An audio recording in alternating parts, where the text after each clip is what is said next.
A commanding voice revokes the right to the throne, ordering the seventh prince, Noah, to leave immediately. Noah, calm but affected, reflects that even for him, this is a harsh decree.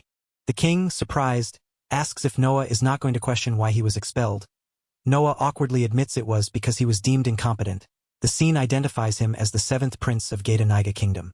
The king explains that Noah was determined to have no skill using his father's appraisal.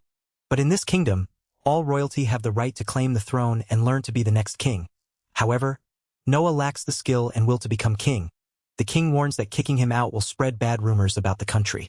The king offers Noah the Cater territory as a consolation, explaining that it will appear as if his right to succession was revoked and he was sent to the frontier to become a lord. Noah cheerfully says, "Thank you." While a nearby figure questions what that means, another prince, the sixth Prince Dagwa, holding the skill of Holy Sword, calls out Noah's name with concern. Dagwa grabs Noah by the collar, demanding why he shows such a calm attitude despite being kicked out and having his rights to the throne taken away.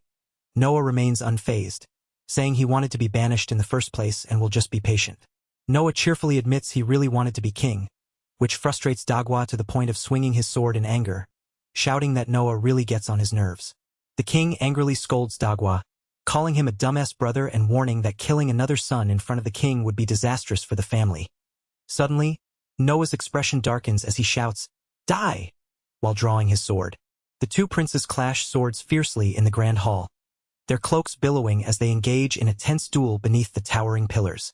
Dagwa grimaces in frustration, muttering "damn" as he sits on the floor, scratching his head awkwardly. He admits he was scared because he couldn't see Noah's sword at all and feels like a failure for letting Noah purposely miss him. Nearby, onlookers whisper in surprise, murmuring about the sword and wondering what just happened. The crowd buzzes with confusion, questioning if this is real and how Dagwa was spared. Dagwa stands, signaling to move on. While Noah remains calm, a shadowed figure whispers that Noah must be only a faker of a skill, casting doubt on his true power. A flashback unfolds. Noah recalls the moment when Dagwa took his sword, a blade faster than sound and stronger than dragon scales, breaking it with a small hit.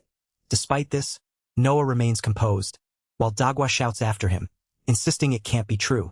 Noah waves cheerfully, announcing he'll live leisurely in the Lord's territory and promises to see everyone in 5 years. As a bright light envelopes him, Dagwa yells for Noah to wait, shocked by the sudden glow. The light swirls around Noah as he disappears, leaving the others stunned. Inside the grand hall, stunned nobles whisper about the sudden disappearance, doubting what they witnessed. One wonders if teleportation magic was used, but questions if it was ancient magic since only sages can perform it. Outside, a horse-drawn carriage moves swiftly. Inside, Noah sits calmly reading a book, startled by a voice calling his name. Noah responds to Rory, his familiar cat, who questions if Noah really had his right to the throne revoked. Noah reminds Rory of his brilliant plans, explaining that being banished to a distant territory where no one knows him was all part of the scheme. Rory hesitates but listens. He cheers, celebrating his success in being declared incompetent. Finally free to live as he wishes, Rory, unimpressed, comments on Noah's excitement over being labeled incompetent once again. The cat watches as Noah jumps around joyfully, clearly amused by his antics. The scene shifts to a serious tone as Noah explains to Rory that he is far from incompetent. He reveals he is the legendary hero who reincarnated twice, holding the titles of Sword Hero and Sage. Rory questions how the legendary hero's third life ended up like this, while Noah reflects on his past heroic lives. Frustration overwhelms him as he vents about the burdens of being the Sword Hero. Strength only brings a life filled with annoying tasks, unwanted resentment, and forced monster subjugation. Despite having lived through the hero experience twice, he declares bluntly that working is terrible and demands to repeat it. He reflects on reincarnating into a peaceful world as a prince, only to find succession to the throne brought unexpected problems. To avoid the succession race, he chose to feign incompetence, using magic to alter outcomes and the appraisal ceremony to convince others he was useless. Rory, the familiar cat, speaks up, having wanted to say something for a while. Noah responds with a smile, telling Rory not to hate him and that being a cat now makes it acceptable. The conversation ends as the horse-drawn carriage continues its journey. Suddenly, the carriage crashes violently through a barrier, startling Rory with a sharp "Naya" as the chaos unfolds around them. Noah steps forward, eyeing a massive rock and wondering if it's a meteor or a boulder from a volcano. Suddenly, a shout calls out his name as the ground shakes violently beneath them. The cat-eared girl scolds Rory for not warning them sooner about the attack, while Noah retorts that Rory is the crazy one. She insists Noah dodged the falling rock using high-grade floating magic, moving faster than anyone else. Noah calmly explains that such magic was common even for children during the Sword Heroes era. Dismissing Rory's warning as outdated, the girl hears approaching footsteps and looks around nervously as the tension rises. A colossal volcano turtle, an S-rank monster, emerges from the forest, towering over the trees. Noah and the girl stare in awe at the giant creature as it moves closer, signaling a dangerous encounter ahead. Noah questions why the cat-eared girl is scared despite being a devil herself. While she reveals her strength is currently sealed by him, he recalls locking Rory's true form away in the archives during his childhood. But she insists it's not the time for that. She urgently warns Noah that their opponent is an S-rank monster, prompting his shocked reaction to her words. The colossal volcano turtle roars as it begins to topple, sending debris crashing down. Rory cries out in fear, but Noah casually remarks that it's just a ball. The girl panics, shouting that the monster is falling nearby and calls for Noah's attention. Noah summons a glowing spear with crackling energy, preparing to confront the threat with his creation magic. He steadies himself, ready to strike as the shadowy form of the monster looms behind him. He launches himself into the air, hurling the spear at the massive creature. The impact causes the ground to shatter violently beneath them, sending shockwaves through the area as the battle intensifies. The girl's eyes widen in shock as a hand glows with magic. Suddenly, a massive explosion of debris rains down from above, scattering rocks and dust across the sky. Noah stands firm on a hill, watching the destruction unfold. Rory screams in disbelief at how the spear shattered the massive turtle into countless pebbles in a single strike. Noah explains he cut it that way deliberately. He warns not to compare this to the Sword Heroes era, as the current level of monsters is far more dangerous. The giant turtle roars loudly, disturbing the neighbors, while Noah and the girl exchange confused remarks about its language. Noah conjures a blazing orb of magic in his hand and commands the remaining threat to disappear. He unleashes a powerful blast that tears through the battlefield, sending shockwaves and debris flying. The turtle's shattered form is blasted away, disappearing into smoke and dust. The girl trembles, questioning if Noah's magic was a supreme tier spell hidden from common knowledge. Noah casually waves off her awe, insisting it was nothing extraordinary. Noah casually conjures a small fireball, calling it a basic spell. He notices the crushed carriage nearby and admits it might have been smarter to fly instead. Rory reacts with surprise to his comment. The girl yells at Noah, accusing him of leaving her behind as he takes off into the sky. He hears her shout that he's too skilled, while a small thought bubble shows him feeling like he forgot something. The girl's heart races as she looks toward the figure standing so gallantly on the hill. She wonders if he truly helped her, her thoughts drifting to the possibility that he might be an ancient hero. After climbing a hill, the group arrives at Ein village in Carter territory. The girl reassures Lista that despite the monsters rampaging again, there is no need to worry. The town is protected by a barrier magic left by the ancient hero long ago, shielding the townsfolk from danger. Yet, the girl questions if such an old barrier will truly keep them safe, especially since the town borders the perilous Albaslat forest. Suddenly, a young man points excitedly, urging everyone to look. A massive volcano tortoise, an S-rank monster, looms above the town, causing shock and alarm among the group as they face this new threat. The protective barrier around the town shatters violently, sending shockwaves through the streets. The girl gasps in disbelief as the massive S-rank volcano tortoise monster breaks through the once impenetrable shield. Panic spreads among the townspeople as they realize that without the barrier, they are doomed to become monster food. The girl reflects on the town she grew up in, desperate to find a way to save it despite the looming danger and scarce resources. Determined, she resolves that there must be something she can do. Without hesitation, the girl dashes forward, surprising those watching. She declares her intention to slow the monster down, steeling herself for the dangerous task ahead. The girl races toward the towering monster, knowing that if she just runs, it will catch up quickly. Still, she hopes to pull it away from the town, even if only by a small margin, to protect her home.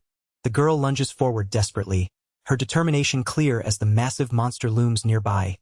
Her wide eyes catch the monster's gaze, frozen in shock at the sudden movement.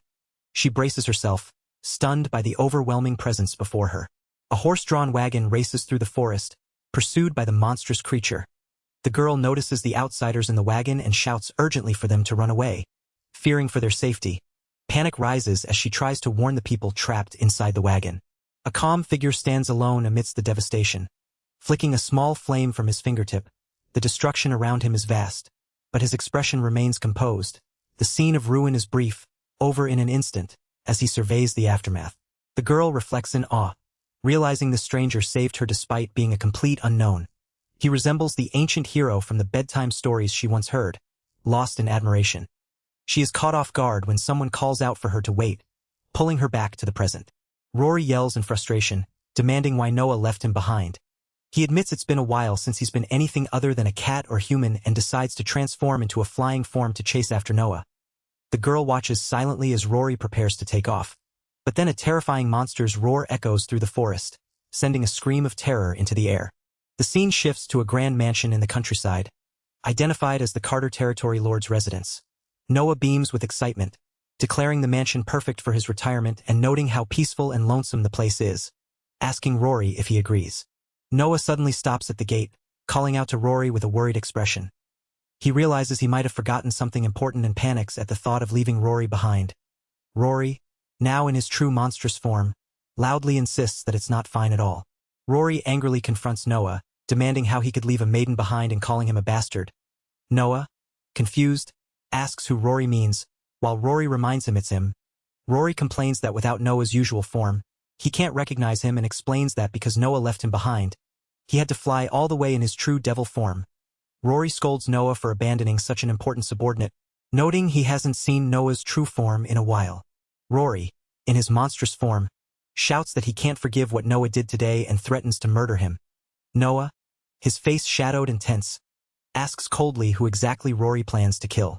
She declares he has rethought his actions, while Noah casually admits Rory has always been his apprentice. Nearby, Lista peeks out teasingly, calling Noah a dummy and scary. Noah looks confused and asks who she is, while Lista blushes, amazed that the huge dragon freezes just from her gaze. Lista introduces herself as being from Ein village and thanks Noah for saving her. The dragon explains their town was attacked by a volcano tortoise, but Noah came and saved them. Noah reacts with shock, questioning if that means she was helped by him. She hugs Noah tightly, thanking him profusely for saving the citizens from the monster and calling him the new hero who tamed a dragon. Noah is flustered, wondering how she knows he's the new hero. The dragon comments they started talking halfway through the journey, and the village of Ein belongs to the Carter territory. The shock hits hard as Noah's power is revealed to have been discovered the very first day he arrived. A sarcastic congratulations underscoring the moment. His wide eyes and open mouth betray his stunned disbelief. Rory's brilliant retirement plan shatters as Noah collapses. Overwhelmed, the dragon and Lista react with concern. Noting it looks like a seizure, Noah lashes out at Rory, blaming her for exposing his genius and ruining everything that had been going smoothly. Rory, calm and composed, begins to speak carefully to Noah. She cheerfully explains that many have known about Noah's skills for some time. She points out that although he hasn't realized it, his actions have consistently shown his talent, recalling the time a horde of monsters invaded the capital. Noah reacts with surprise, struggling to grasp the truth. Noah recalls using concealment magic while half asleep to quietly kill monsters disturbing his rest. But the magic failed, and the entire Knights Order saw him. The group of knights confirms this, sweating nervously. Rory praises Noah for the impressive feats he pulled off, though the king and his brother failed to notice. Noah compares himself to the foolish parent-son combos, bewildered by the situation. Lista warmly welcomes Noah, calling him a new hero and expressing heartfelt joy that such an amazing person is now inside the Carter territory. Noah, caught off guard, tries to protest, but she firmly holds his hand, insisting on her welcome. Noah nervously insists he's just incompetent, but Lista refuses to accept his modesty. She praises him as expected of Noah-sama, while Rory happily explains this is all part of Noah's brilliant retirement plan, which has spectacularly fallen apart. His tiny chibi figure shouts in frustration, demanding to know how things ended up this way, his voice echoing over the grand building behind him. Noah lies back, a small white cat perched on his shoulder, his expression weary as he wonders how things ended up this way. He recalls his plan to feign incompetence, leave the castle, and live a quiet retirement in a frontier territory. Lista bursts in cheerfully, announcing she has finished cleaning the house. Noah, flustered, thanks her but insists he didn't ask for it. She proudly declares she's already shown her abilities to the first villager she met. Noah questions why Lista is here, telling her to return to the village. She insists on repaying her debt to Noah for saving her life and asks him to let her help with anything, even if it's just waiting until night. Noah, uneasy, tells her she doesn't need to work so hard. Lista beams, explaining that as the lord of this territory, She wants to make everyone happy so they don't have to work so hard. Noah, overwhelmed, tries to calm himself, thinking that his abilities were only discovered by Lista, and no one else would believe her claims about him. The staff from the previous lord still serve in the mansion. Bowing respectfully, determined, he decides to display his incompetence to them. He knocks on a large door and commands them to enter, standing beside a maid. The head butler of the Carter household, Sebastian, appears and formally greets the new lord. Noah seizes the moment, thinking this is the perfect timing to show his incompetence. He casually asks the butler if he has any business with him. Sebastian bluntly calls Noah a rude brat, confirming the rumors he's heard. Noah, surprisingly cheerful, takes this as a good sign. The butler continues, listing the rumors of Noah being a failure of the royal family. An idiot prince, and incompetent. Noah snaps at the butler's attitude and pushes forward. An angelic figure joyfully announces the arrival of Noah's savior. Noah panics, realizing the butler hates him. The maid scolds Sebastian for his rudeness, shocked by the harshness of his words. Lista praises Noah as the amazing person who saved her village from a volcano tortoise. But Noah snaps at her to be quiet. The butler mocks the story, questioning who would believe such nonsense, and calls Noah a brat lacking motivation for a lord. He declares that the only person he recognizes as lord is the previous one, Manuda Carter, a name Noah finds fittingly incompetent. She nervously asks Noah if it's okay to keep such a person close, but Noah assures her it's fine and suggests she return to the village instead. The butler admits it's natural to oppose him, and Noah accepts this with a calm expression. Noah thinks the butler just needs a reason to expel him from the Carter territory and realizes if he appears incompetent, that reason will be given. Suddenly, Noah throws himself at the butler, thanking him enthusiastically, shocking both the butler and Lista. He boldly declares he will endure any hits to learn how to rule and for the prosperity of the Carter territory. He plans to feign incompetence using the butler's perspective to convince the other staff. The butler is stunned by Noah's openness despite his hostility, wondering if Noah is one of the king's agents. Noah's determined declaration leaves the butler speechless as he storms out. The butler loudly insists he has no intention of getting along with Noah, declaring firmly that Noah should be the incompetent prince. He storms out, leaving Noah watching him leave with a clenched fist. Meanwhile, Rory lies on the floor, commenting that the conversation was eventful for no reason. In a dark, ominous cave, cloaked figures discuss the new lord. One confirms hearing that the new lord is extremely incompetent, while another mocks that the previous lord was also incompetent, concluding only trash gets thrown to this territory. A hooded figure with a sinister smile declares there are no problems with their plan and urges to proceed. The others respond affirmatively, and the figure thanks the so-called incompetent prince with a sly grin. The hooded figure reveals their ambition to make the human realm theirs, warning that a crisis is heading towards the incompetent prince. Noah, holding Rory, looks on with a calm expression as the threat looms. The butler calls for everyone's attention, formally introducing Noah Carter as the new lord to the gathered staff, who stands silently in a grand hall. The announcement emphasizes Noah's position, setting the stage for his arrival. Noah, wearing a crown and a cape but notably scantily clad, confidently declares himself the incompetent prince, with Rory the cat perched on his lap and the maid happily dusting nearby. His bold self-introduction contrasts sharply with his appearance. He cheerfully expresses eagerness to work with everyone for anything, but the staff exchange uneasy glances, questioning the nature of his act and whether he truly is incompetent. The butler adjusts his glasses, troubled by the situation. He enjoys not being admired while standing on a balcony, calmly telling Rory he wants to look even more incompetent and has already planned his clothes. The butler demands he wear proper clothes immediately and sarcastically thanks Sebastian for spreading Noah's bad reputation. Noah then loudly calls for everyone's attention once more, signaling a new phase in his plan. The prince announces a sweeping restructuring. Two maids whisper nervously, fearing they might be fired. The butler, sweating and shocked, demands to know the incompetent prince's plan. The prince stands confidently, unfazed by the question. The prince gleefully declares he will fire talented subordinates, calling himself truly incompetent. Rory warns him he's thinking something foolish again. Questioning how he knows who's talented, the prince points to a group of maids, claiming they are the ones. The prince singles out 3 staff members, declaring each of them fired with a commanding gesture. The staff react in shock and disbelief as he points to the group below. The butler protests, insisting these are the most talented and veteran employees. The prince admits he sensed they were obstructing him deep inside his soul. Then, smirking, he confesses he just wanted to fire them without reason. Like an incompetent prince, the staff are stunned, unable to believe what they hear. A demon with wings and horns demands how they were discovered to be demons, his voice sharp and accusing. The butler and the prince react with shock and confusion.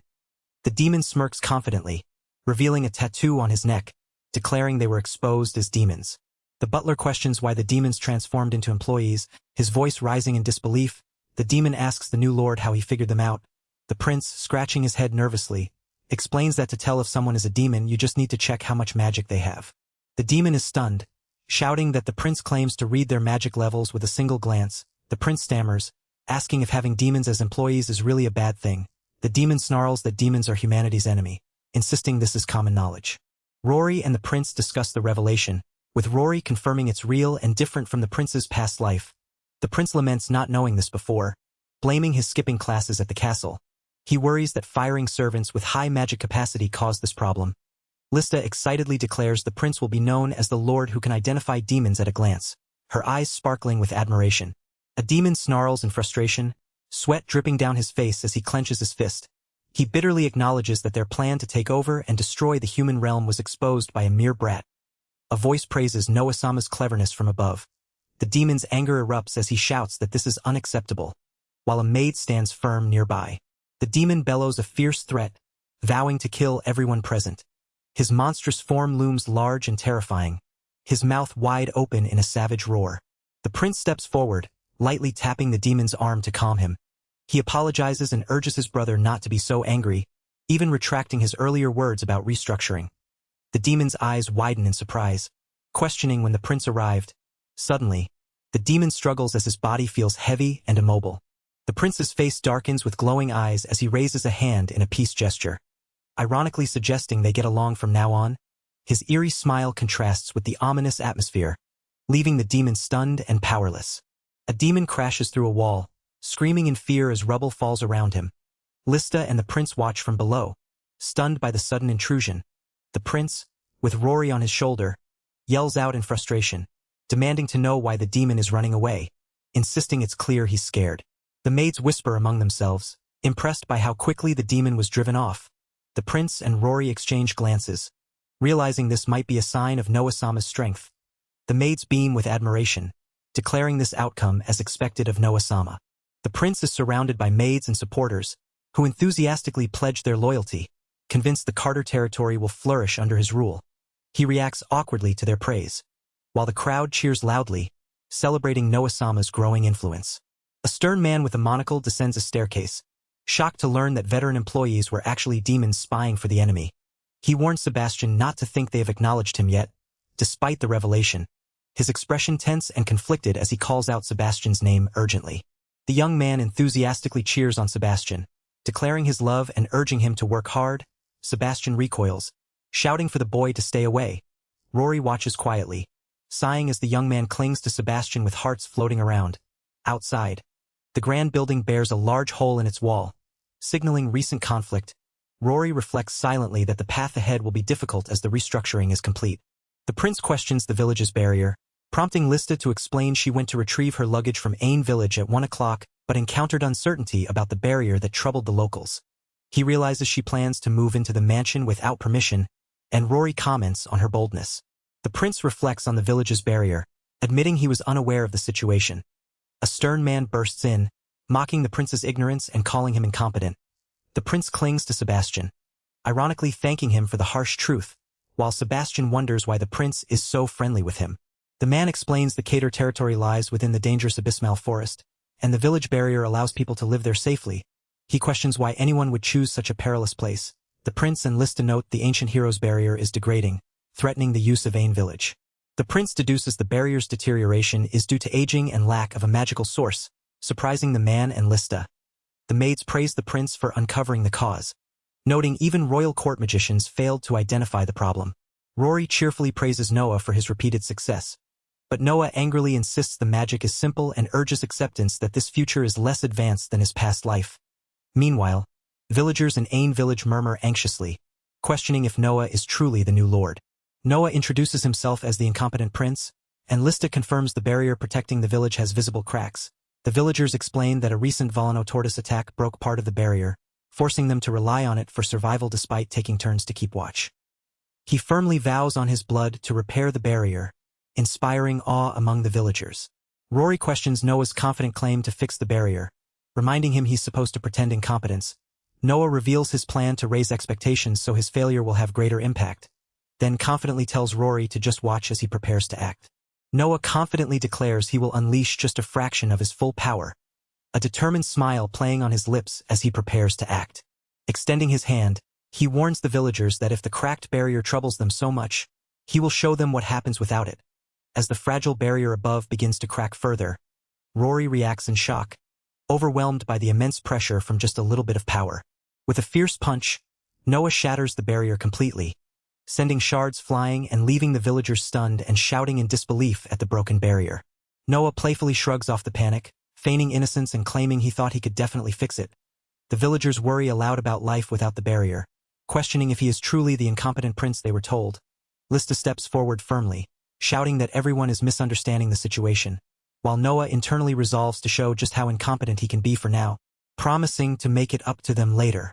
Lista declares firmly that Noah's destruction of the barrier was fully intentional, shocking the villagers into disbelief.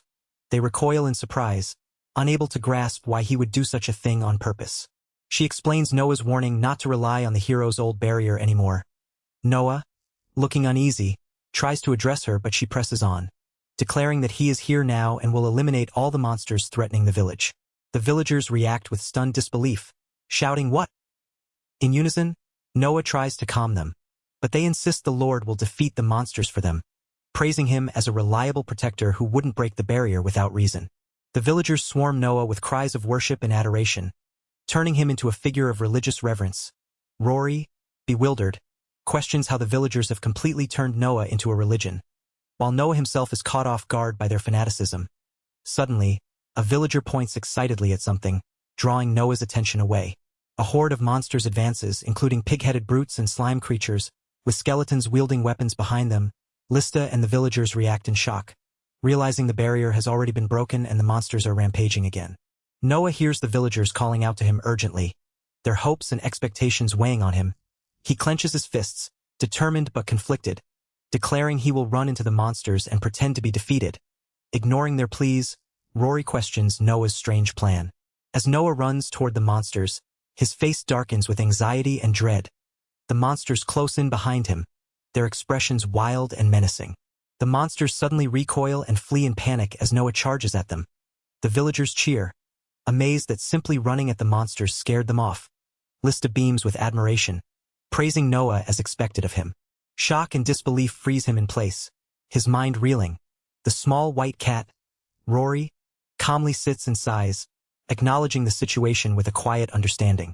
Rory explains that when the barrier was broken, more magic power than usual was used, leaving residual energy behind.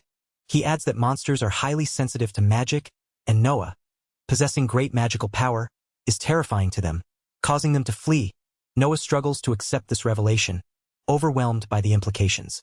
Lista steps forward, smiling warmly as she explains that the monsters scared of Noah will never return to the village. Instead of rebuilding the barrier, Noah takes on the burden of repelling the monsters himself. She gestures grandly to the crowd, proudly presenting Noah as their protector. The villagers gaze in awe, calling Noah their new lord and savior, praising him as a fantastic person. Noah, overwhelmed and blushing, tries to protest, caught off guard by their admiration and the sudden shift in his role.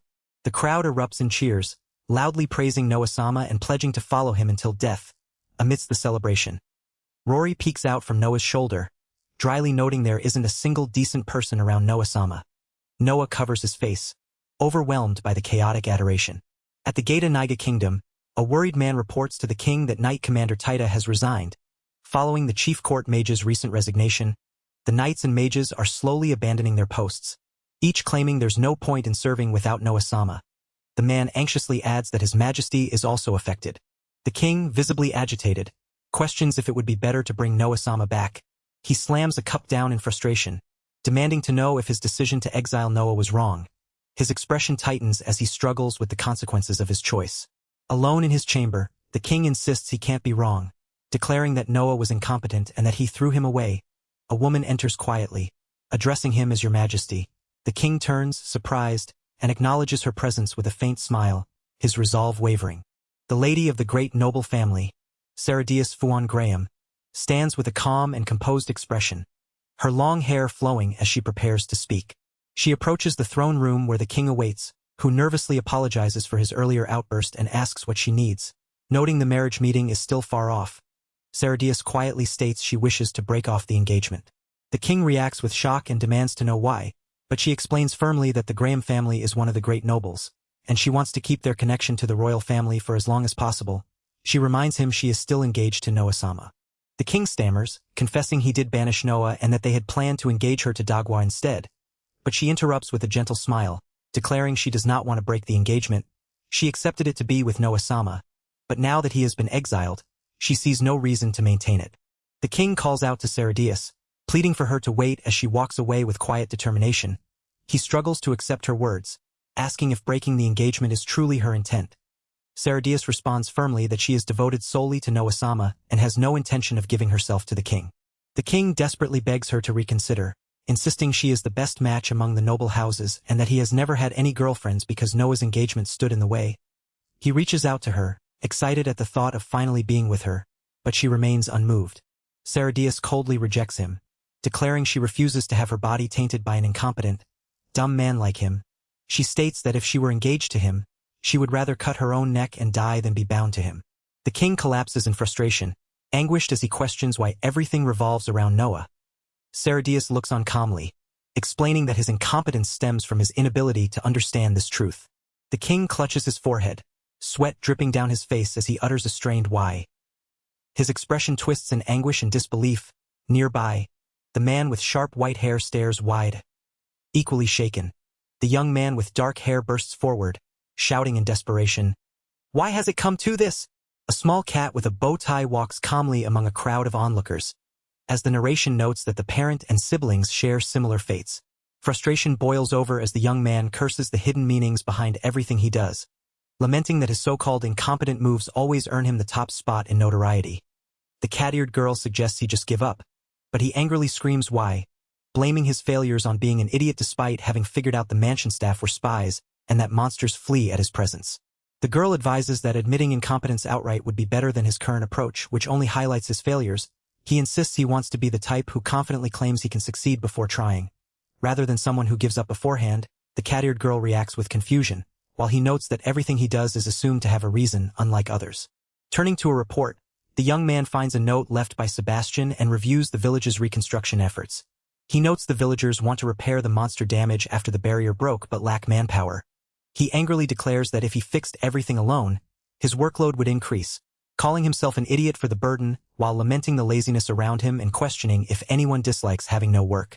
Holding the note, he tells the cat-eared girl Rory he plans to go out and asks if she will support his request, smiling. He calls it a secret, while Rory expresses a bad feeling about the situation, sensing something ominous ahead. The town repairs demand a significant amount of manpower, and hiring workers from the Commerce Guild seems standard. However, the Carter territory lacks funds, making it difficult to gather people without magic or money. The cat-eared girl questions if they will return to the capital to ask for help or use repair magic, doubting the plan's viability. The young man insists hiring from the capital would boost his reputation, but when asked who he plans to bring, he only says just about now. Suddenly, the carriage halts, and the girl wonders if the horse's magic has vanished. She decides to check outside. Outside, a group of armed bandits surrounds the carriage. The girl, now holding a knife defensively, warns them not to move, clearly on guard. The bandits reveal themselves, commenting on how well-dressed she is and anticipating the valuable cargo she represents. The girl looks worried as the young man laughs, confident that these people will come to them easily just by wandering around. She nervously asks what he plans to do next. The young man declares they will take the captured thugs back, mocking the idea of making such incompetent criminals do their work. The thugs react with shock and confusion, demanding to know what he means.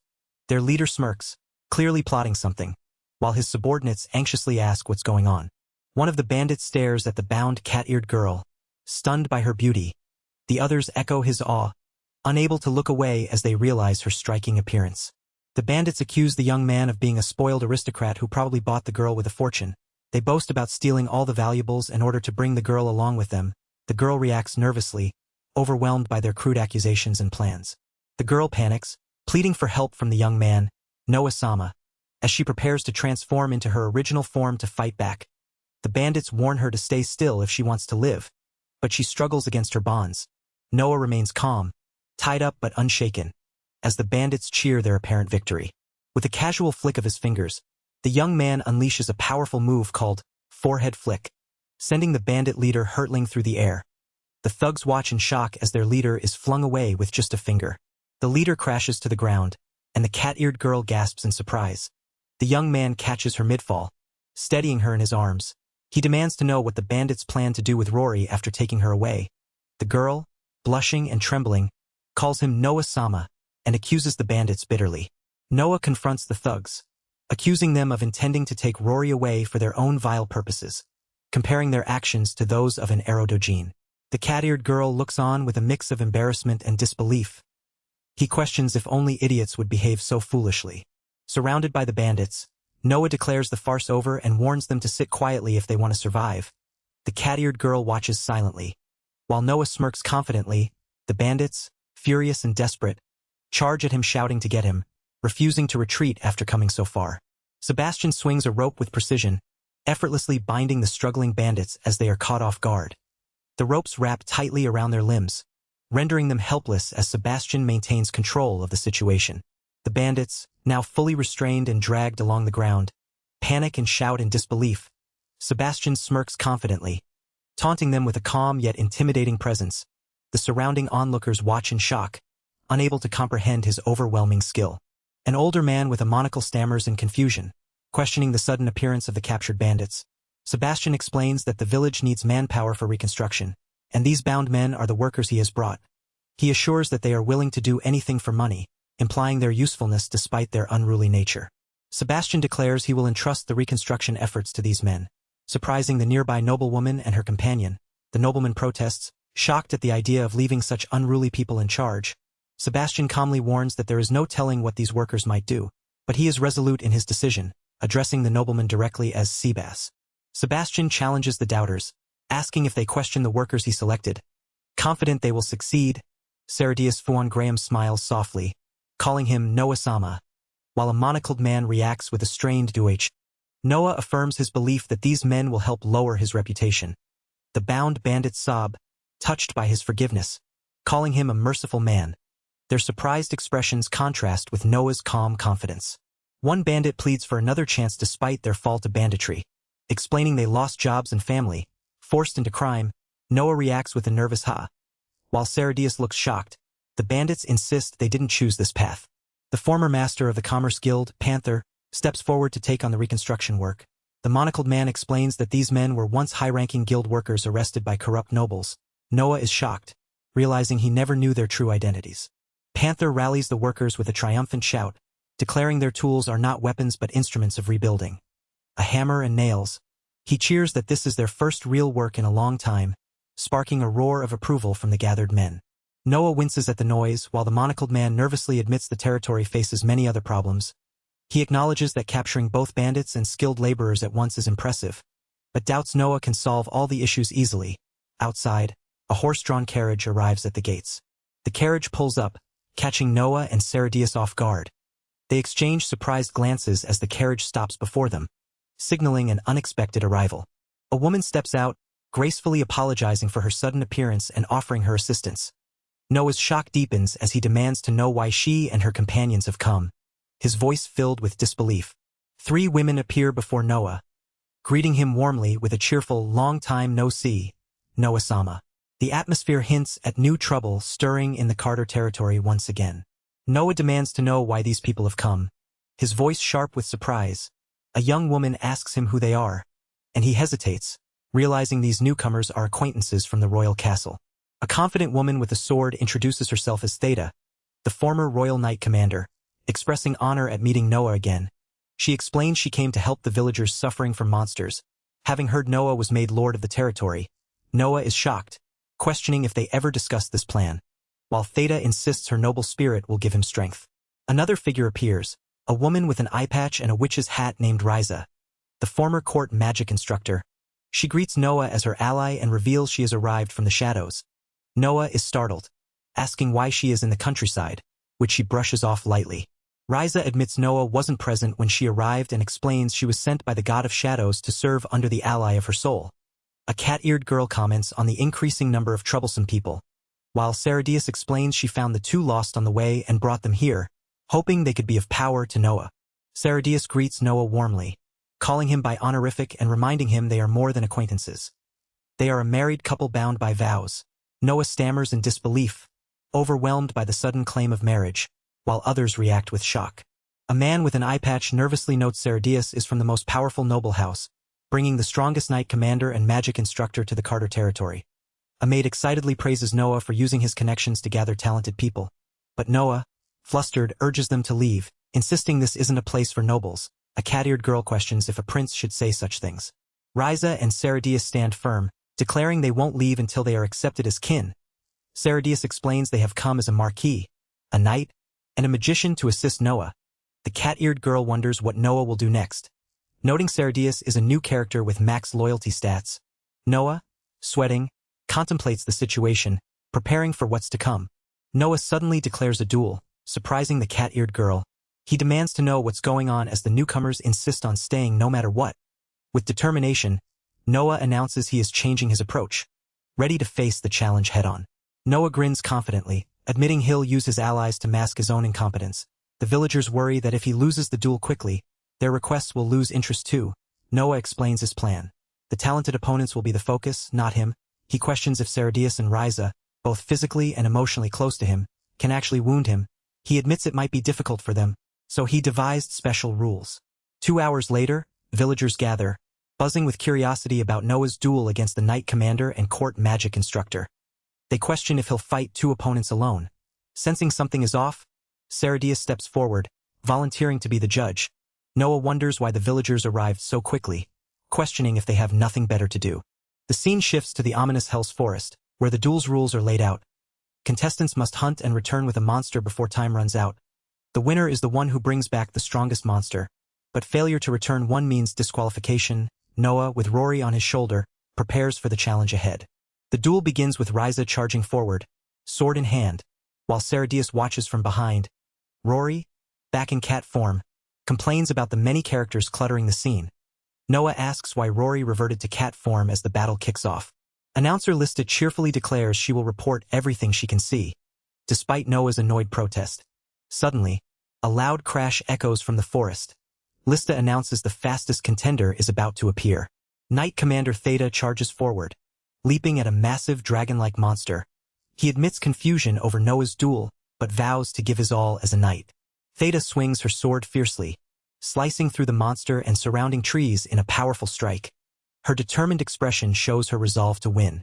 Ryza, the shadow magic user, impressively cuts the monster along with the forest, drawing off from onlookers. She mutters about Noah being a muscle-brained fool but acknowledges she is the one welcoming him as kin. Ryza unleashes her full power, chanting maximal magic, as a massive explosion erupts in a devastating Nova strike that obliterates the surrounding area with overwhelming force. The explosion blooms into a giant mushroom cloud, astonishing nearby villagers who cheer in awe. They explain a protective barrier has been raised to shield everyone from the magic. Noah watches the aftermath, pleased with how well his allies are performing and resolves to step up himself. Lista excitedly announces that Noah has finally started moving, praising his refined walking figure. Noah begins to walk confidently, but Rory and Noah both wonder who left the announcing duties to Lista. Noah nervously admits he can't perform his usual clumsy moves while being watched and decides to wander around randomly. The twin announcers panic as Noah disappears from sight, unable to see where he has gone. Meanwhile, Noah stands calmly before a giant monster's tentacle, preparing for his next move. Noah contemplates how to appear incompetent, focusing on the strength of monsters defeated. He decides to hunt only small fries, aiming to capture a slime, confident they can be found anywhere, even underground in the Hell's Forest.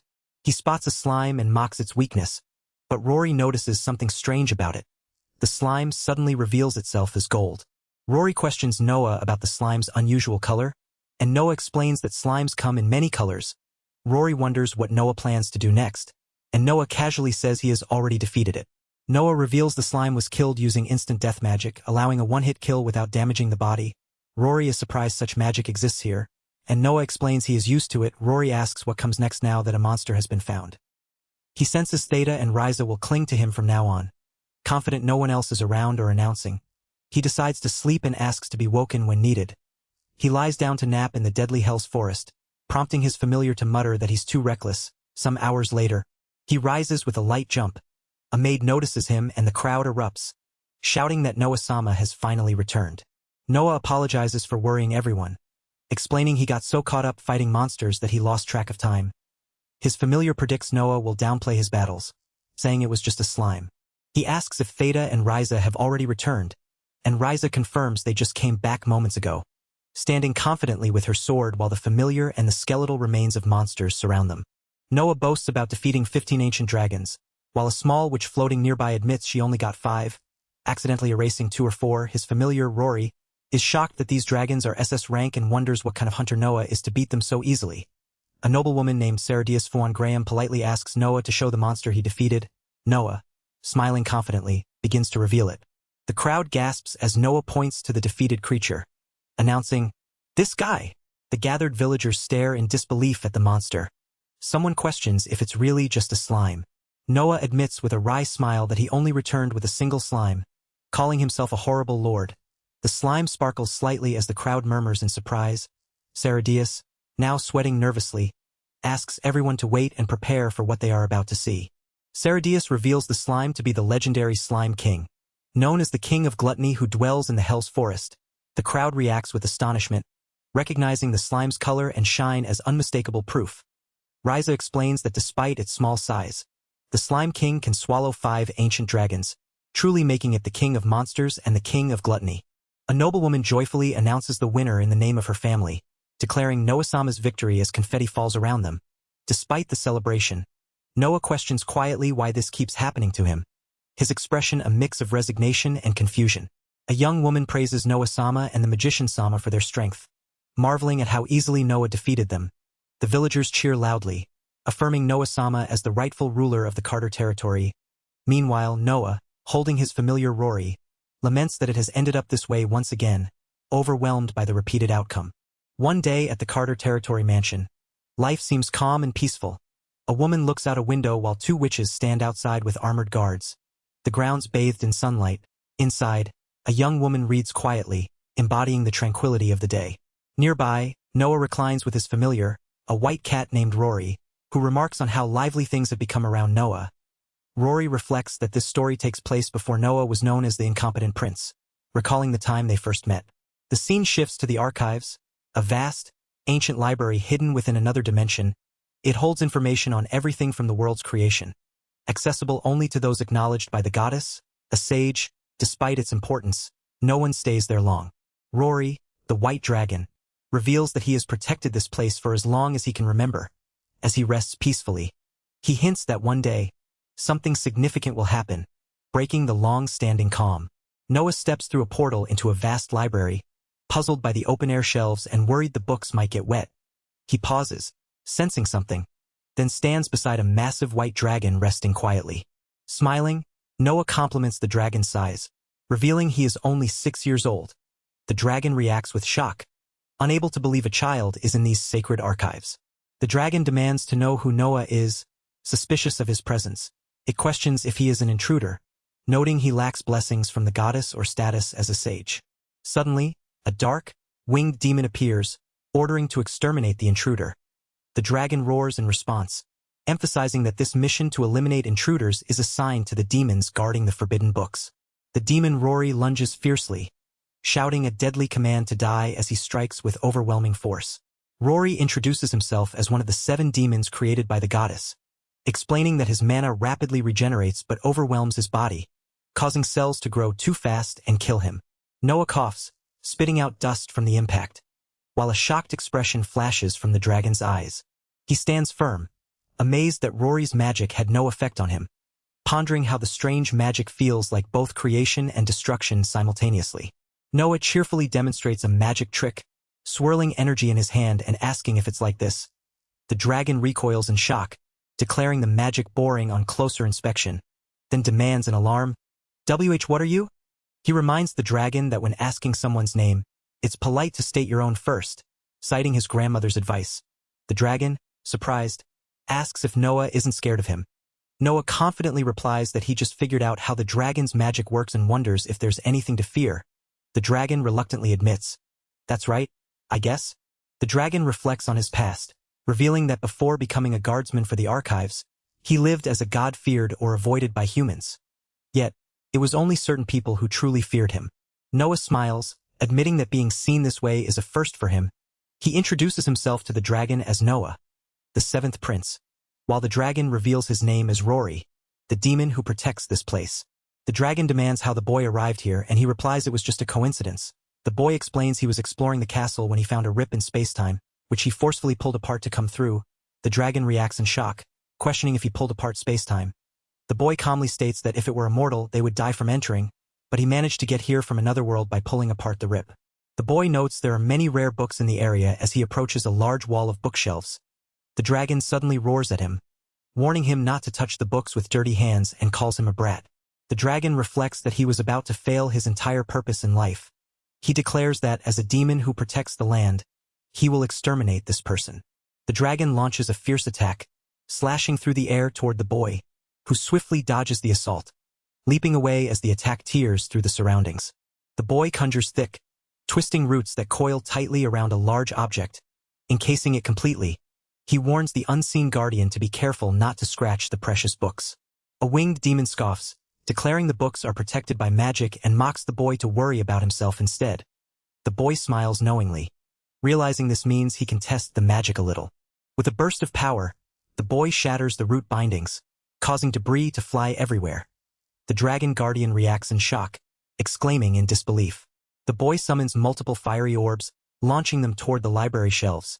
The dragon notes the archive's protection magic is active, and the boy hesitates, realizing he cannot simply damage the books. The boy declares the fight will end now, summoning a massive magical circle behind him as the dragon roars in shock. With a confident apology, he extends his hand, preparing a decisive move. He warns the demon that he doesn't care if it was created from forbidden books and demands it not interfere with his peaceful life. He casts a powerful sealing spell, enveloping the dragon in intricate magical circles. The sealing magic erupts violently, causing the library shelves to collapse and debris to scatter. A cat-eared girl, drenched and shocked, struggles amidst the chaos, clearly affected by the spell's backlash. The girl screams in disbelief, demanding to know what happened and why she's trapped in a small body. The boy calmly reveals he sealed away her power, holding up a card with her image, while she angrily questions how a child could contain such power and demands to know his identity. A confident smile breaks as he asks if he hadn't already told them. He reveals his identity with pride, declaring himself the seventh prince, Noah, holding the card that sealed away the dragon's power. The boy calls out a greeting as he arrives, and the cat-eared girl notes he has come again. She explains this place is normally off-limits to mortals.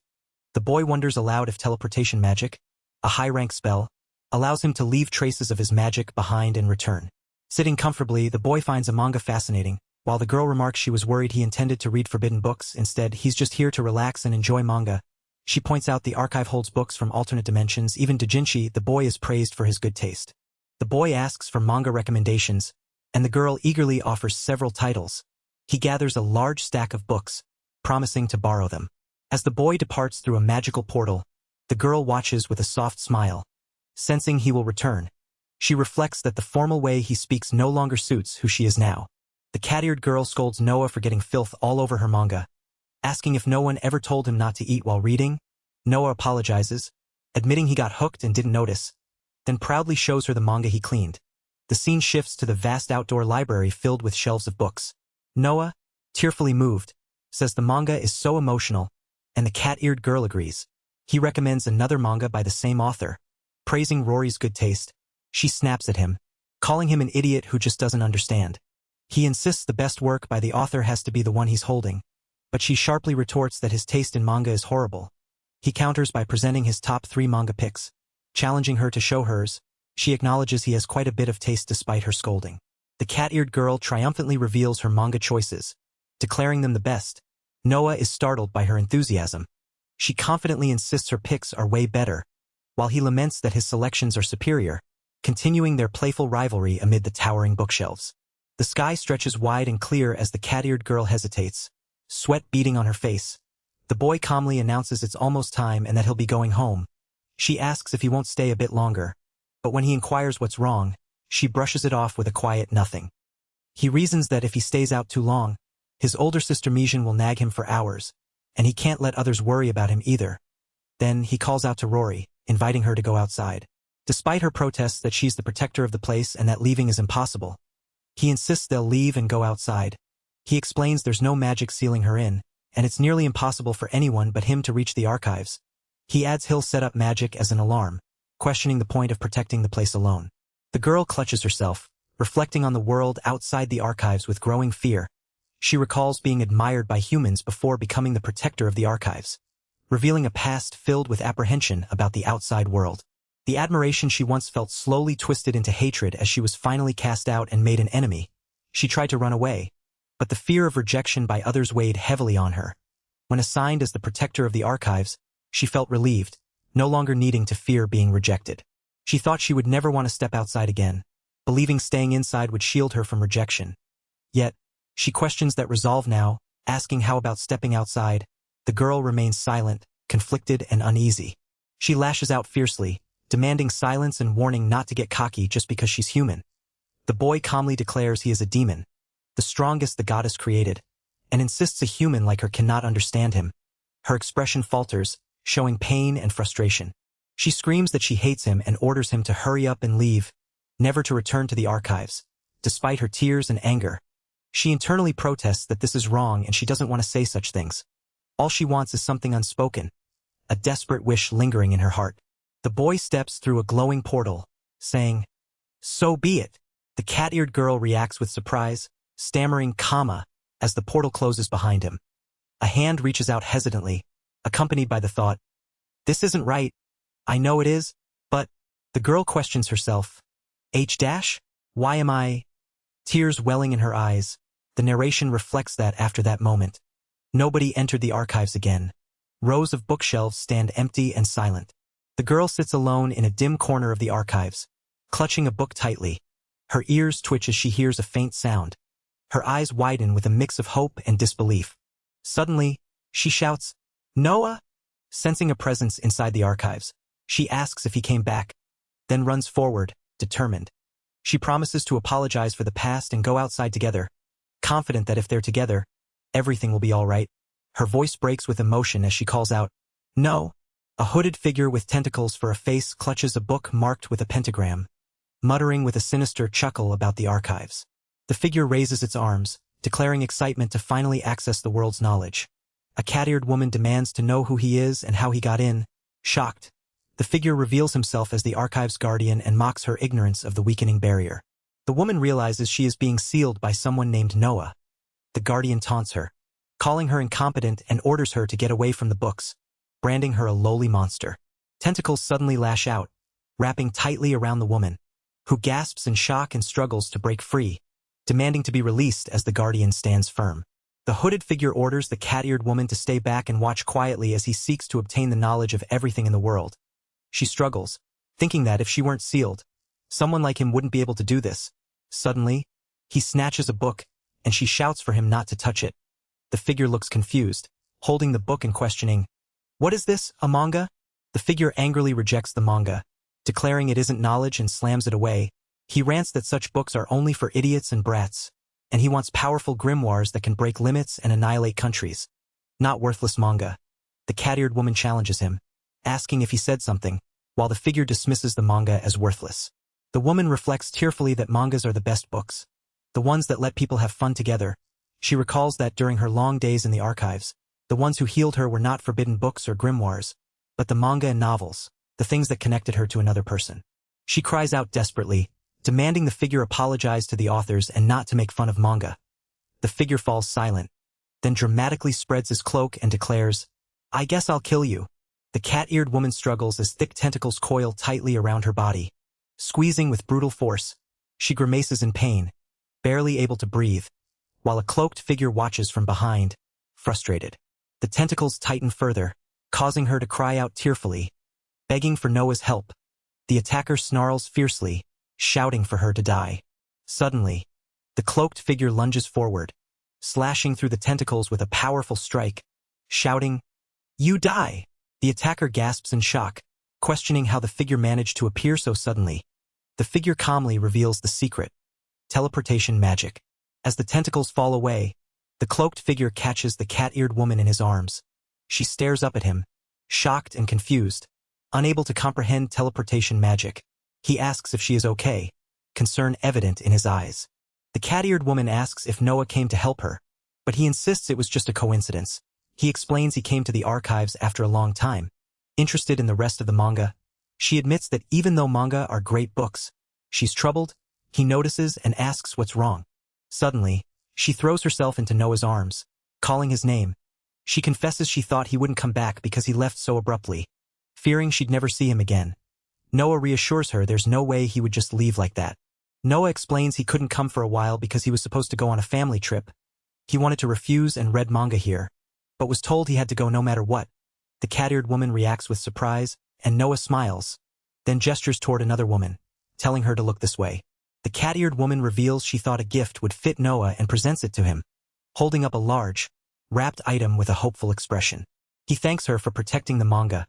His smile warm, tears well in her eyes as she clings tightly to him, overwhelmed by gratitude and relief. She declares her decision to accompany him, her determination shining through. He agrees enthusiastically, promising to set up a barrier to prevent intruders, ensuring their safety. She hesitates, asking if it's truly okay for her to come along, but he reassures her confidently. He recalls how Rory recommended a collection of good manga to him, and now he wants to return the favor. He vows to share something fun in exchange, refusing to take without giving back. Together, they leap forward with excitement, her joyful affirmation echoing as he promises to learn about those things from her. Thus begins the tale of how the demon of the archives became the incompetent prince's apprentice. A maid bursts into the room, urgently calling out to Noah-sama that they found a vein in the territory. He reacts with shock and frustration, shouting that he didn't even do anything this time and demanding to know what the hell is going on. The maid calmly reminds him of the last time he shot a fireball at a volcano tortoise, piercing a bear's nest. The cat beside Noah calls him an idiot as always. The narration notes that one person and one cat are together again today.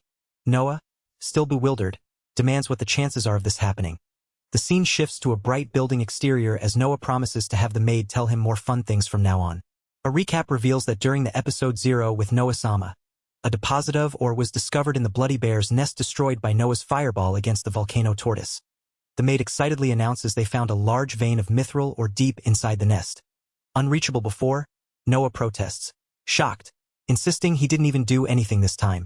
Noah and his cat discuss how rare mithril is and how selling it could make the territory wealthy. Suddenly, Sebastian bursts in, exclaiming he's heard what's going on and warns that many new applicants are draining the town's funds. He urges Noah that this is a boat they must sail, but Noah wonders why so many people are trying to come here. Sebastian explains the influx is causing financial strain. Outside, the town bustles with people flocking from all over, drawn by Noah's reputation. Flags bearing his name wave everywhere. The maid recruiter, Lista, cheerfully admits she spends her free time admiring Noah-sama's incredible figure, much to his dismay. Inside, Sebastian explains that the Carter territory ranks first in how many people want to live there, and the discovery of the ore vein solves their biggest problem. However, he insists the residents found the vein, not Noah, so it isn't Noah's achievement. Noah clings to Sebastian, declaring he's the only one on his side. Sebastian warns him not to mention the ore vein at all, while Noah questions why they would keep it a secret, as the cat looks on curiously. The daughter of the Ministry of Commerce, Sarah, could drastically increase the value of the mithril ore if she gains control of it. The cat frets over the rising stakes, lamenting his incompetence. Noah insists they must quickly move the mithril ore out of the area, declaring Sebastian as his only ally in this. Sebastian, adjusting his suit, asks what the plan will be. Noah commands to call the number 1 untrustworthy merchant, signaling a plan in motion. Days later, a carriage rolls into town, and Noah notes the arrival of the person they summoned. He explains that the Cater territory recently discovered mithril ore but is now at risk of being scammed by a corrupt merchant. He blames the attention the territory has drawn and admits he called upon the merchant with the worst reputation to handle the situation.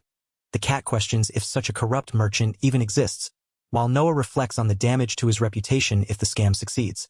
He confidently states he has faith in his eyes, despite the cat's skepticism about their clouded state. As a door opens, Sebastian announces he has brought the requested merchant to Noah, who stands ready to face the challenge ahead.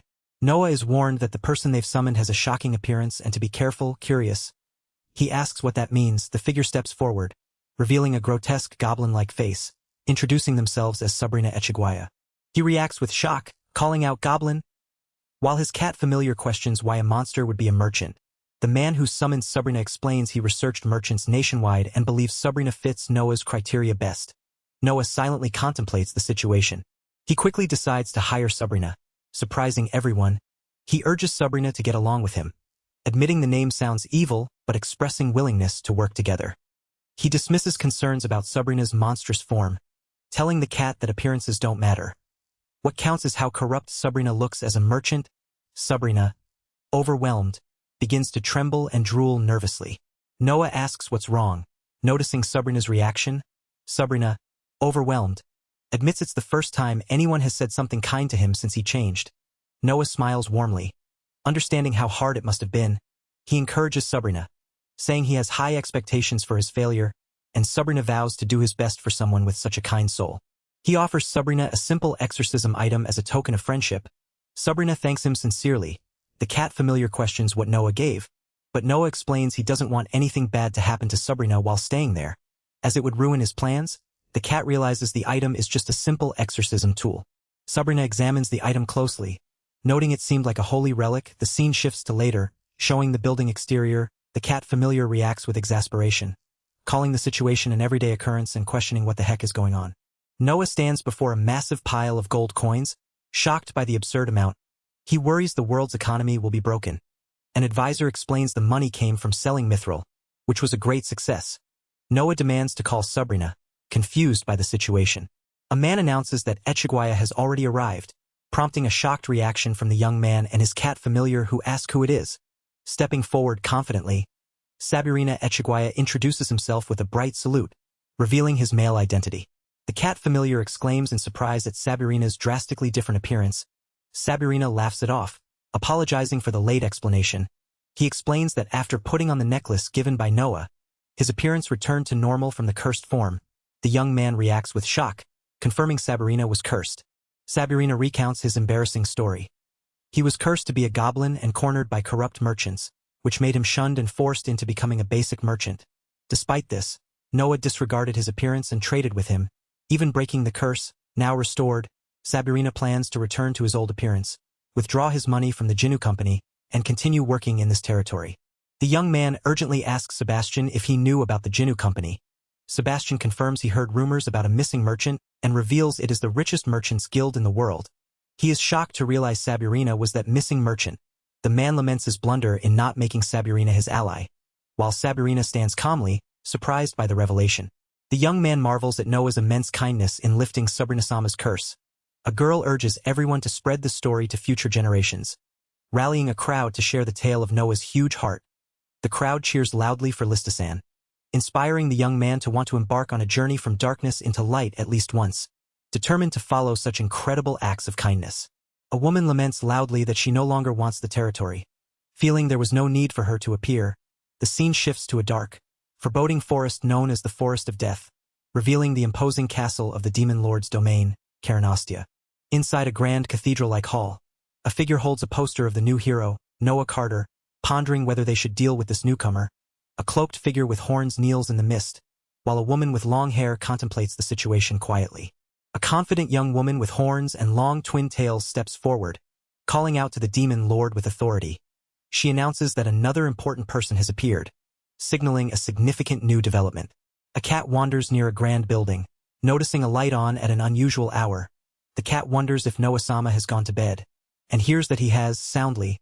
A woman quietly reflects, understanding something important as the cat carries a fish in her mouth. Inside a dark room, a meeting begins to discuss how to support Noah-sama beyond what has already been done. For women sit around a table, their expressions calm but serious. The cat reacts with shock, calling the gathering a meeting for fanatics. The conversation reveals that Noah-sama has been confined to his room for a week. A woman insists he's just butthurt, while a boy angrily declares he won't do anything anymore because every action he takes turns into something incredible. The cat agrees he must be doing something like that. Another woman smirks, calling him a fool and marveling at how well someone can predict Noah-sama's thoughts. The discussion intensifies as Riza is challenged for claiming she can predict Noah-sama's thoughts. She confidently asserts that as a user of dark magic and darkness itself, she alone understands what Noah-sama is thinking. The woman folds her hands, deep in thought, emphasizing that no one else but her comprehends his true intentions.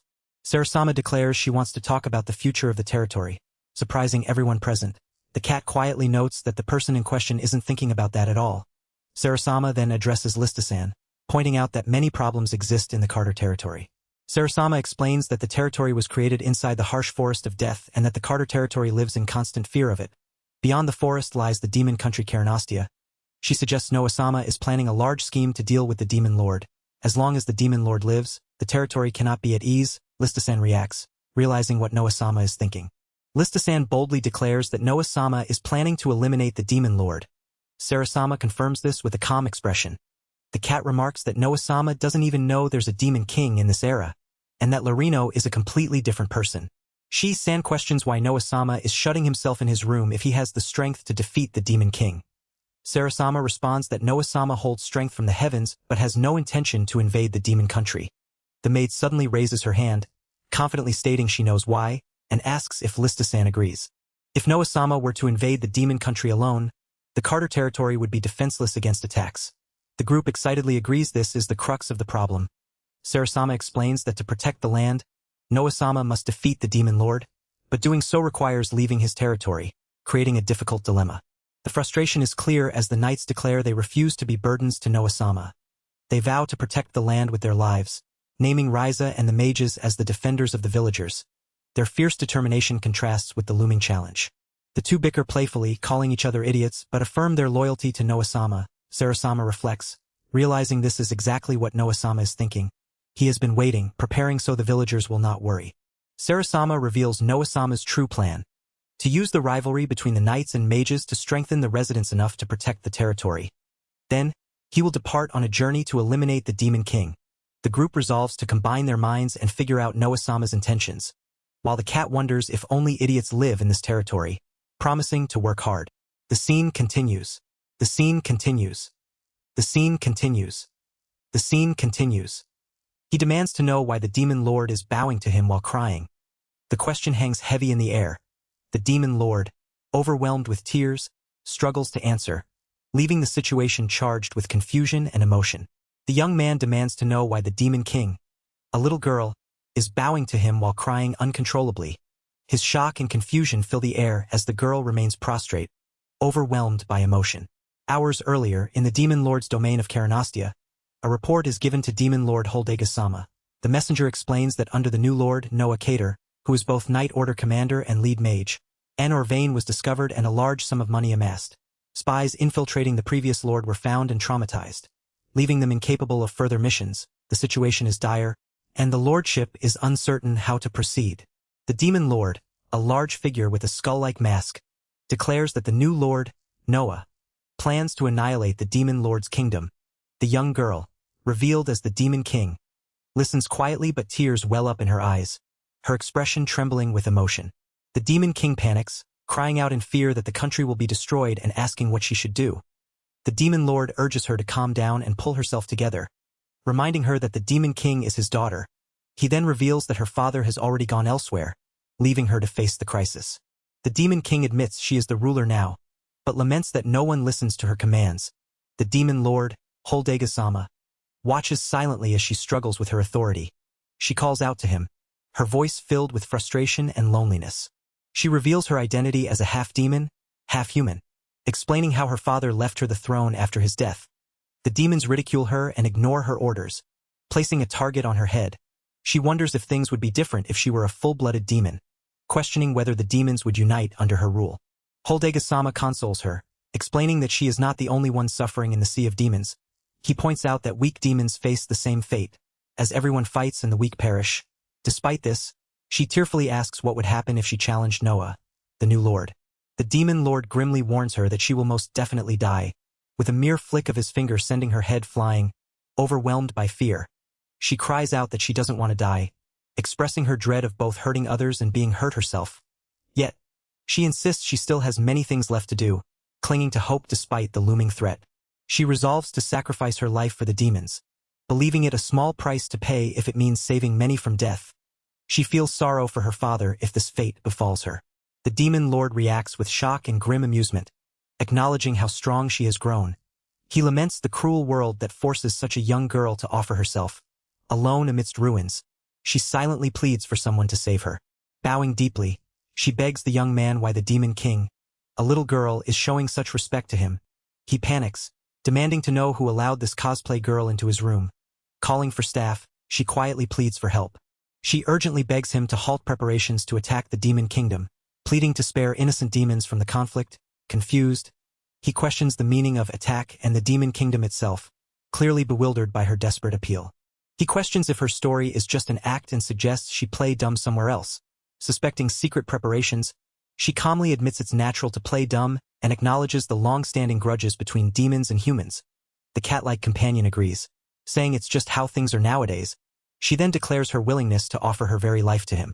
Tears streaming, she begs him to spare innocent demons from the war, pleading desperately to do whatever he wants to her instead. He watches silently, confused and unable to understand her words, thinking she won't even hear their side of the story. He starts feeling a little bad for her as she breaks down in tears. She sobs that all she wishes for is peace, wiping tears from her face. He suddenly moves, his expression darkening as he reaches out his hand toward her. She flinches, startled and scared by his sudden approach. He gently touches her head, telling her he feels the same way, smiling. He insists he doesn't need some kid's life. She looks up in shock, unable to comprehend his words. He insists it's fine, even without fully understanding what it means to be a demon lord. He forgives her wholeheartedly, declaring their shared belief in peace and promising to protect it. He asks if this is all right. She is stunned and tearful, overwhelmed that he would protect powerless demons and keep his promise not to invade. He awkwardly tries to clarify, but she clings to him, moved by his kindness. A maid named Lista appears, praising Noah-sama for not only listening to the demon lord's request but also taking the demons under her protection. He panics, realizing this is happening again, and is urged to say something, as she could sense the real demon lord by her magic. The demon lord thanks Noah-sama warmly, causing surprise and confusion. The cat-like companion comments on the demon lord joining the Noah-sama cult, while he reacts in disbelief at the situation unfolding around him. The demon lord Holdegras appears suddenly, his imposing skull mask and fur collar casting a dark presence. The young man and the horned woman beside him react with shock and alarm, demanding to know what is happening. The woman calls out to Holdegras-sama, her voice filled with urgency and concern. Inside a bright room, Holdegras explains with regret that he couldn't stop the attackers. The horned woman demands to know what happened to her aide. While the young man asks who the aide is, Holdegras solemnly reveals that rumors have spread claiming he has surrendered to the humans. The horned woman listens intently as Holdegras warns that plans to recapture her have also spread widely. Outside, a massive force of monstrous invaders approaches the Carter territory, their numbers darkening the sky. The horned woman shouts in disbelief at the impending invasion, while the young man and a small cat-like companion watch tensely behind her. Inside a grand room, a group stands facing a large door. The young man senses danger, questioning if this is a sudden attack. Explosions erupt violently outside, shattering the building's facade and signaling an unexpected assault. The young man raises his hand, casting a protective magical barrier as debris flies around. The maid and horned woman brace behind him. He demands the intruders stop barging into his home uninvited. Outside, a figure with wings descends through the smoke and rubble. A tall figure in an elaborate outfit and a horned helmet introduces himself as Ottersider. The horned woman demands to know why he is here, while the young man asks if she knows him. She explains they are extremist demons from a faction different from theirs. Ottersider turns, his presence ominous and commanding, declaring that they are special-grade demons.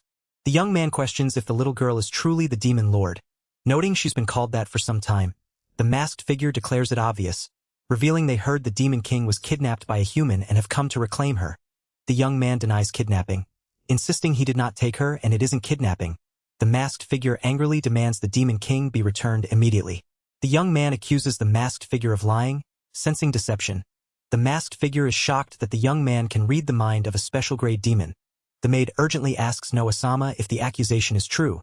The young man admits he has been idle for a long time but asks what the masked figure wants, addressing him as Lord Dano. The masked figure commands them to hand over the Carter territory to the demons. The young man and the horned woman react with shock and demand to know what Ottersider is talking about. Ottersider reveals the demon's true aim. With the hero's barrier broken days ago, they plan to expand into the human realm by taking the Carter territory. The horned woman warns Ottersider about the sacrifices of many demons to achieve this goal, declaring she never allowed this. The young man calmly notes that Ottersider doesn't realize Noah-sama was the one who broke the barrier. The masked figure sharply orders them to stop talking. The horned woman scorns him, saying they don't need permission from the demon lord's pampered weak daughter. The young man acknowledges the complicated situation in the demon realm and asks if they want to trade with them. The masked figure finds the idea of trading interesting but warns it won't come for free. He declares that 10,000 high-grade demons will be stationed in every village around the territory. The horned woman panics, realizing the masked figure intended to take the territory from the start. She asks Noah-sama what to do, but he confidently agrees to the plan. The maid and the horned woman exchange worried glances. Noah-sama explains that allowing so many demons to stay means they might control the territory itself. The maid protests that this is handing over the territory.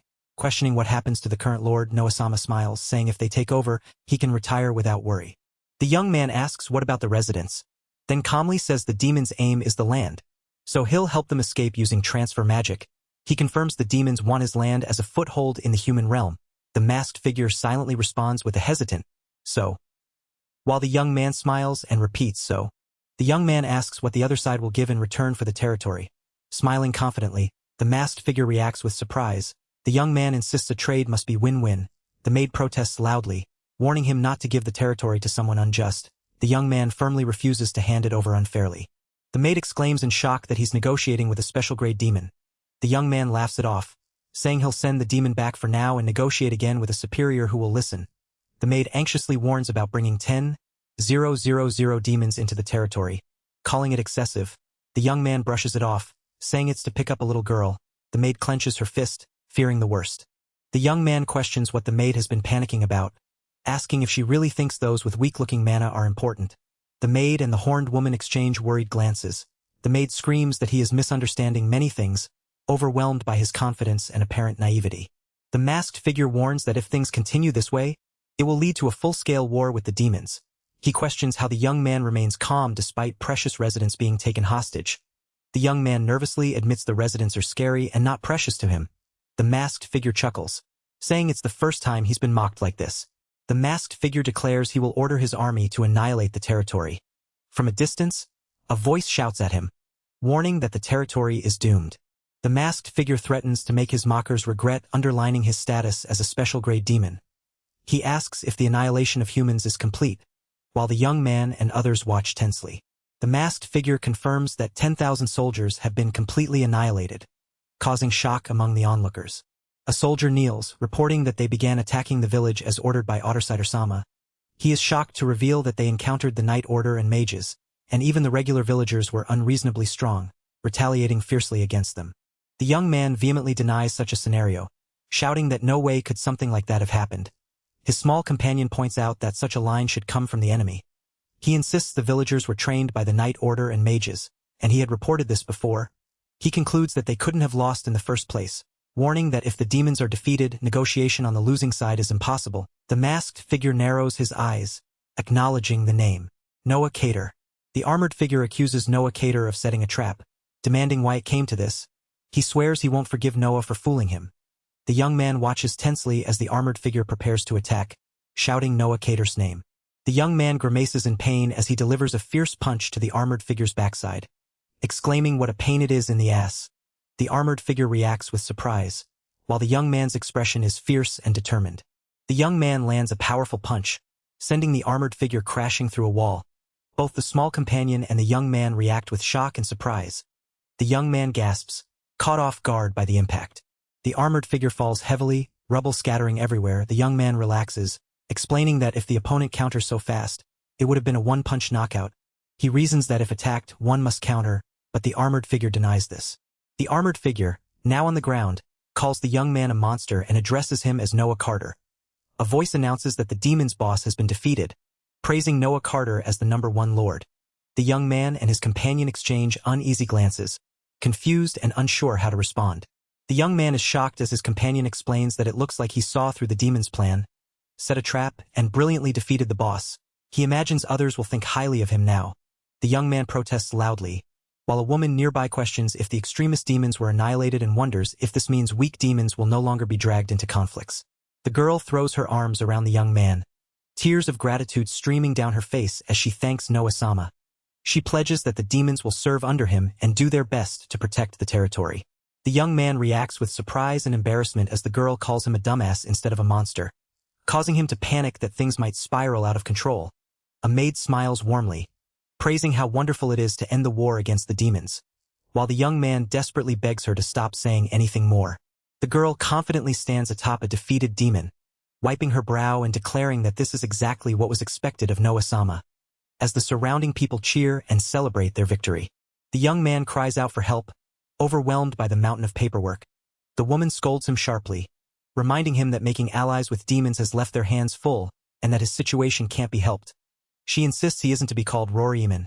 The young man slumps at his desk, lamenting the endless work, while she reassures him that all he needs to do is stamp and approve the papers, as skilled people like Sarasama and Lista handle everything else. A woman with horns peeks through a door, hesitantly addressing Noah-sama. She apologizes for adding more stress, blaming him for the chaos caused by Holdegras, the former demon lord. The young man, overwhelmed, asks if she's trying to pile on more trouble. The woman admits they are in tough times, her hands nervously clutching her skirt as she prepares to speak. The horned woman explains she wants Noah-sama to do something about the miasma. He responds with confusion, asking what miasma is. She elaborates that it's a dark mist surrounding the entire demon country. The young man questions why it matters. She explains that while demons resist the miasma, it is extremely poisonous to humans. The miasma surrounds the demon country, preventing humans from entering. She wants to make it possible for humans to freely enter and leave the country. As the miasma has been expanding yearly, the young man realizes this is why demons covet some of the human lands. The young man wonders why he keeps getting caught up in annoying things. A cat-eared woman suggests it might be due to bad karma from his past life.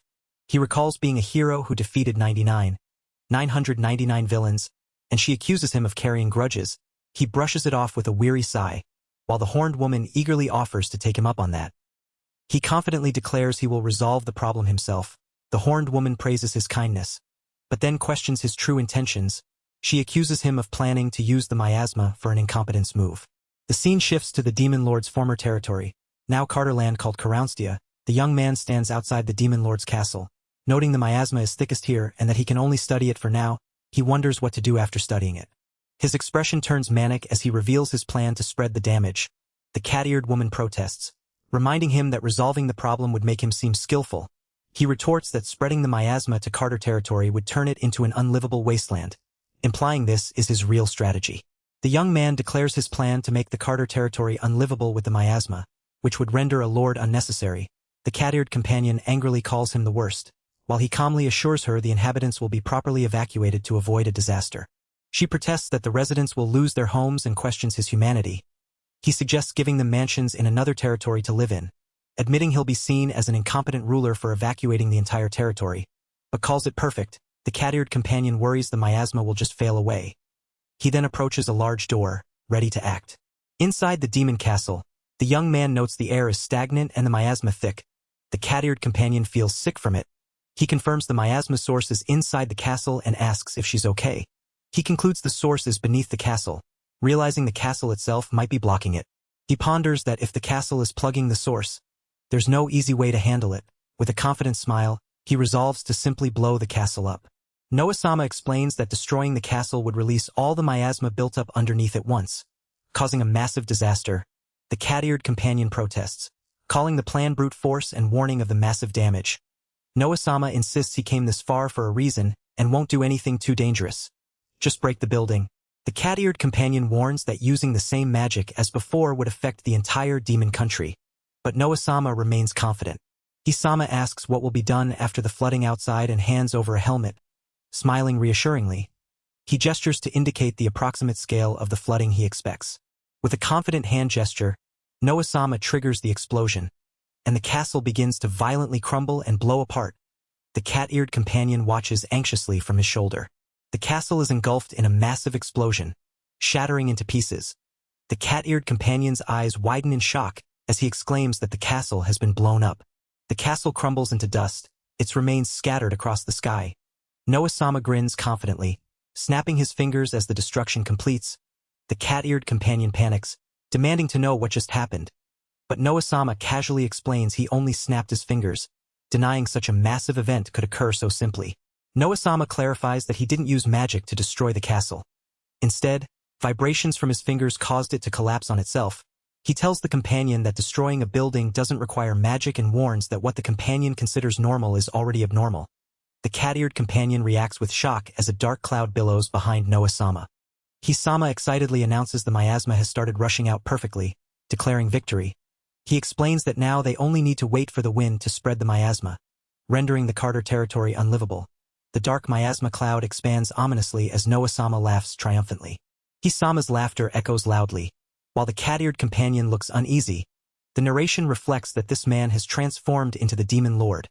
The scene shifts to a peaceful building exterior, marked as a few days later, contrasting the chaos before.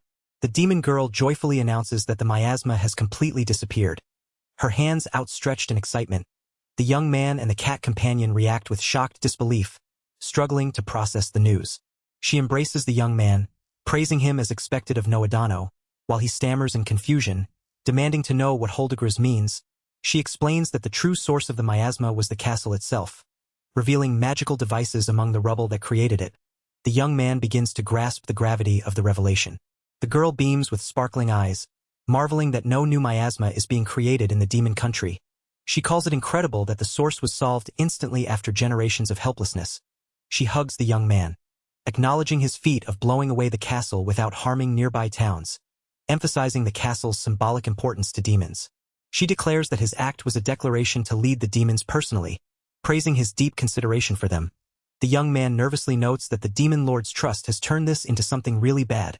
While the cat adds that she became a follower of his religion, the scene ends with a peaceful view of a building under a clear sky. The young man cries out in frustration, overwhelmed by how everything he does inevitably ends up the opposite of what he intends. His companion watches silently, concerned. He feels as if cursed souls are actively working against him, dooming him to failure. The weight of this curse presses down, and he grimaces, realizing he might need an exorcism soon. Noah-sama lies back on the grass, basking in the sunlight with the cat nearby. The cat asks if he does this every day, and he admits he wishes to do nothing if not for the risk of being dragged into trouble. He sighs, feeling it would have been a perfect day otherwise. He senses something and turns his head, alert. Annoyed by a loud noise, Noah-sama sits up and wonders where the sound is coming from. The cat also looks curious and asks what it is. Noah-sama decides to investigate. Noting he thought no one else was nearby, he stands and heads toward the source. A girl with glasses and braided hair fiercely chops a thick log tied with rope, shouting battle cries with each strike.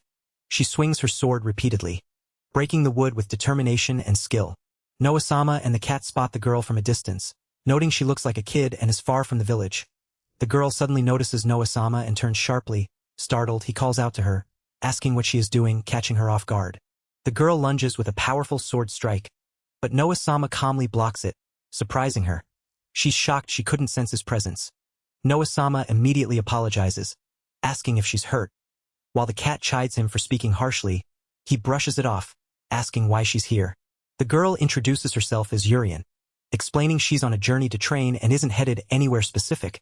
Noah-sama muses on her training journey, while the cat suspects he's scheming again.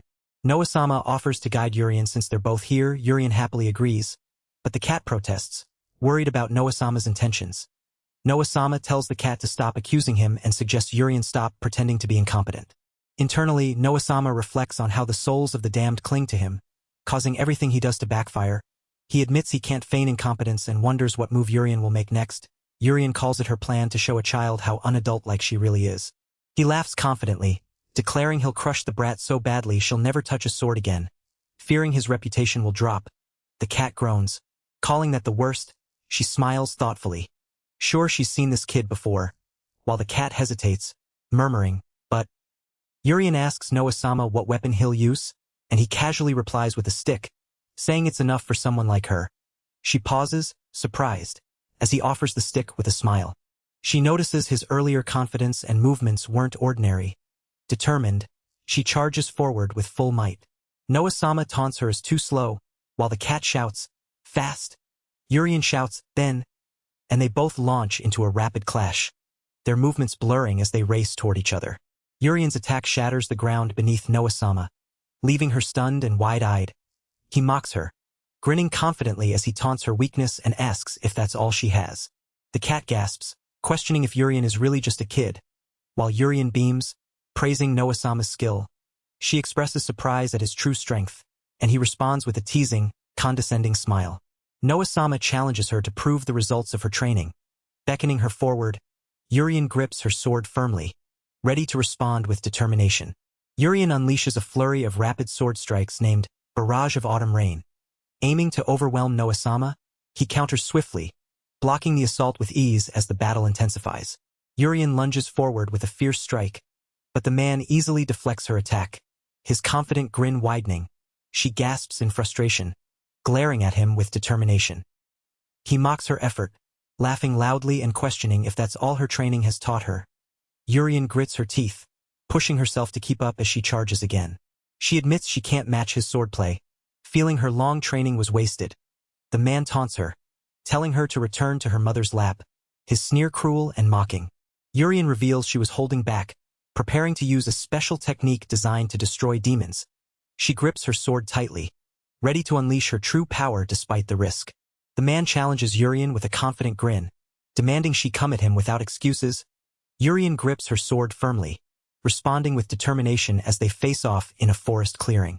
Urien shouts a battle cry, raising her sword high as she declares she will take the fight head-on, despite warnings that facing him directly could be fatal. She unleashes a secret technique called Sky of Holy Light, striking fiercely, but the man blocks her attack with a sharp counter, forcing her back. The man smirks confidently as Urien stumbles from the impact, while a cat-like companion exclaims in shock, noting how underhanded the attack was. He struck her while the killer move was charging. He questions if she plans to use the same attack openly against her enemies, reminding her that battlefields aren't fair or square. She groans in pain, struggling on the ground. A cat-like companion scolds him for making a kid cry. He shrugs, admitting this is the real world, while internally noting she surely thinks he's not adult-like. She turns toward him, confused by his words. Her eyes sparkle with admiration as she exclaims how amazing he is. He and the cat are taken aback by her sudden praise. She praises his swordsmanship and knowledge, confessing she was wrong to think fighting was just about winning. He responds hesitantly. He awkwardly asks why she isn't depressed after their clash. She explains it was unfortunate her sword didn't land, but otherwise, she's fine. Then, with a tender expression, she confesses she's fallen in love with his magnificent swordsmanship. The cat reacts with surprise, while he breaks into a nervous sweat. Kneeling earnestly, she pleads for him to make her his disciple. He stumbles back, shocked and speechless at her sudden request. The next day, a frantic woman with horns screams out for Noa-sama. She clings desperately to a man, startling him. He demands to know what she wants, bewildered. She breaks down in tears, questioning why she has come here. The man, confused, wonders aloud why she is present, glancing toward a sword-wielding girl standing calmly in the hallway. The man identifies the girl as his mortal enemy, the hero Uriel, causing him to in shock. Uriel stands confidently, holding her sword, while the man reels from the revelation. A shocked woman with glasses suddenly recalls something important, explaining that Uriel-chan is the real hero they once saw at the castle. The man and a blonde woman react with disbelief, questioning the strength and identity of the hero. The horned woman panics, crying out for Noadano's help. The man nervously tells her to stop comparing their current world to previous ones, emphasizing that Noa-sama is far too strong. Uriel rushes forward, expressing shock that the man truly made the demon lord his subordinate, praising Noadano. The man nervously asks if Uriel intends to kill the horned woman, who is trembling and pleading for help. Uriel firmly denies any intention to kill Noadano's subordinate, smiling warmly and reassuringly. Urien explains that she's only been training because it's fun, and that with demons and humans having reached a peace agreement, there's nothing left for a hero to do. The horned woman's eyes sparkle with relief and gratitude. Her biggest fear now gone. The man reacts with surprise, finding it strange since he expected to be hated by the brat for going too far. The two girls cheerfully praise the man as the best, surpassing both the demon lord and hero. While the vengeful spirits around him are in high spirits, despite their praise, he covers his face in frustration, wondering why things always end like this. The royal castle hears news of the incompetent prince's achievements. An older man questions the claim that Noah defeated the demon lord. A young woman corrects him, explaining Noah took the demon lord as a subordinate and pledged to protect her. Shock ripples through the court as the woman confirms the demon lord is now a subordinate. She reveals that demons serving under the demon lord have also sworn peace. With conviction, she announces she will give up her title as hero. The king reacts with panic, refusing to accept her decision. He argues that with demons no longer a threat, a hero is unnecessary. A map shows the Carter territory in Gaetaniga Kingdom, highlighting their reliance on support while fighting demons. The king fears losing that aid. The king's anger boils over as he questions how the prince could have made the demon lord his subordinate. He worries his ability to rule will be questioned for banishing the demon lord. He vehemently declares demon lords are evil and must be eliminated, accusing others of foolishly trusting the demon lord's words and fearing betrayal. The king demands the immediate death of the hero, ordering her head brought to him by the sacred sword. His voice trembles with fear as he questions how long the demon lord's obedience will last. Courtiers echo his panic, insisting the demon lord must be killed now and questioning the hero's loyalty. The hero stands silently, gripping her sword, surrounded by a dark aura of repeated commands to kill. The hero firmly denies any intention to harm the demon lord, declaring they have become allies. She questions the absurdity of cutting off the head of a friend, her voice resolute and unwavering. The king reacts with shock to her words, his expression a mix of disbelief and fear. The hero remains calm and composed, her gaze steady. A cloaked figure applauds her composure, praising her as expected of the hero and complimenting how cool she looked. A young man steps forward, addressing the king as father. He offers to become the hero if the current one stops. Revealing himself as Noah-sama's subordinate, the king, named Dagwa, looks troubled but listens as the young man pledges to defeat the demon lord, asking to leave the matter in his hands. She tells him if he wants to kill the demon lord, she will let him do as he wishes, but doubts Noah will overlook his actions. He mocks her, accusing her of making excuses and questions if she's giving up on being a hero out of fear.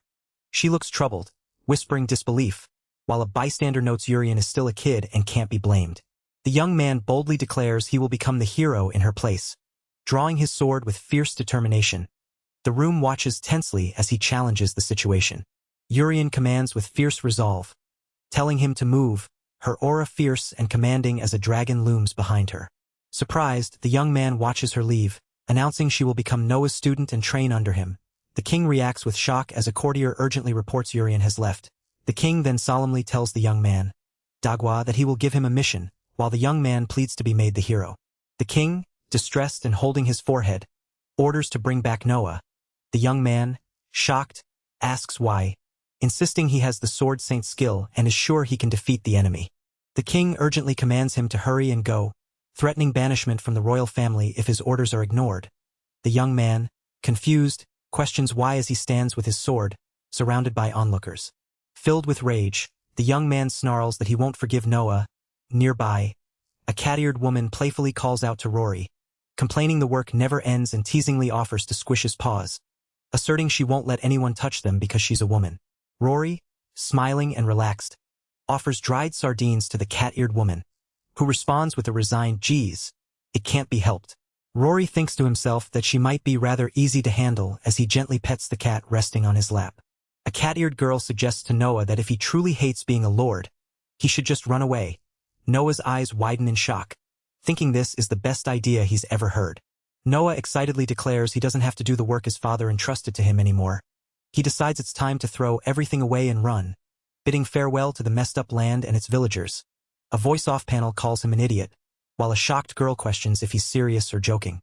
He loudly names his plan the great plan. The cat-eared girl, looking worried, comments that she's concerned.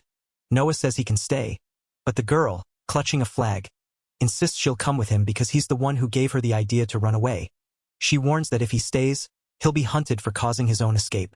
He, accompanied by the cat-eared girl and a sleepy cat, struggles against a fierce downpour and strong wind as they teleport away. He laments not noticing the storm while stuck with paperwork and realizes he's cursed. The group agrees to teleport to an inn for shelter. The cat-eared girl relaxes, winking as she adjusts her shirt, while Noah sprawls on the bed, declaring that having no work is the best. She scolds him for being irresponsible and worries about the fate of the Carter territory. Noah reassures her with a smile that the country will soon send another lord to take over. Sitting together on a couch, the girl insists it's time to leave and asks what their next move is. Noah suggests crashing at his sister's house, who married into the Empire's family, and jokes that he's a useless man.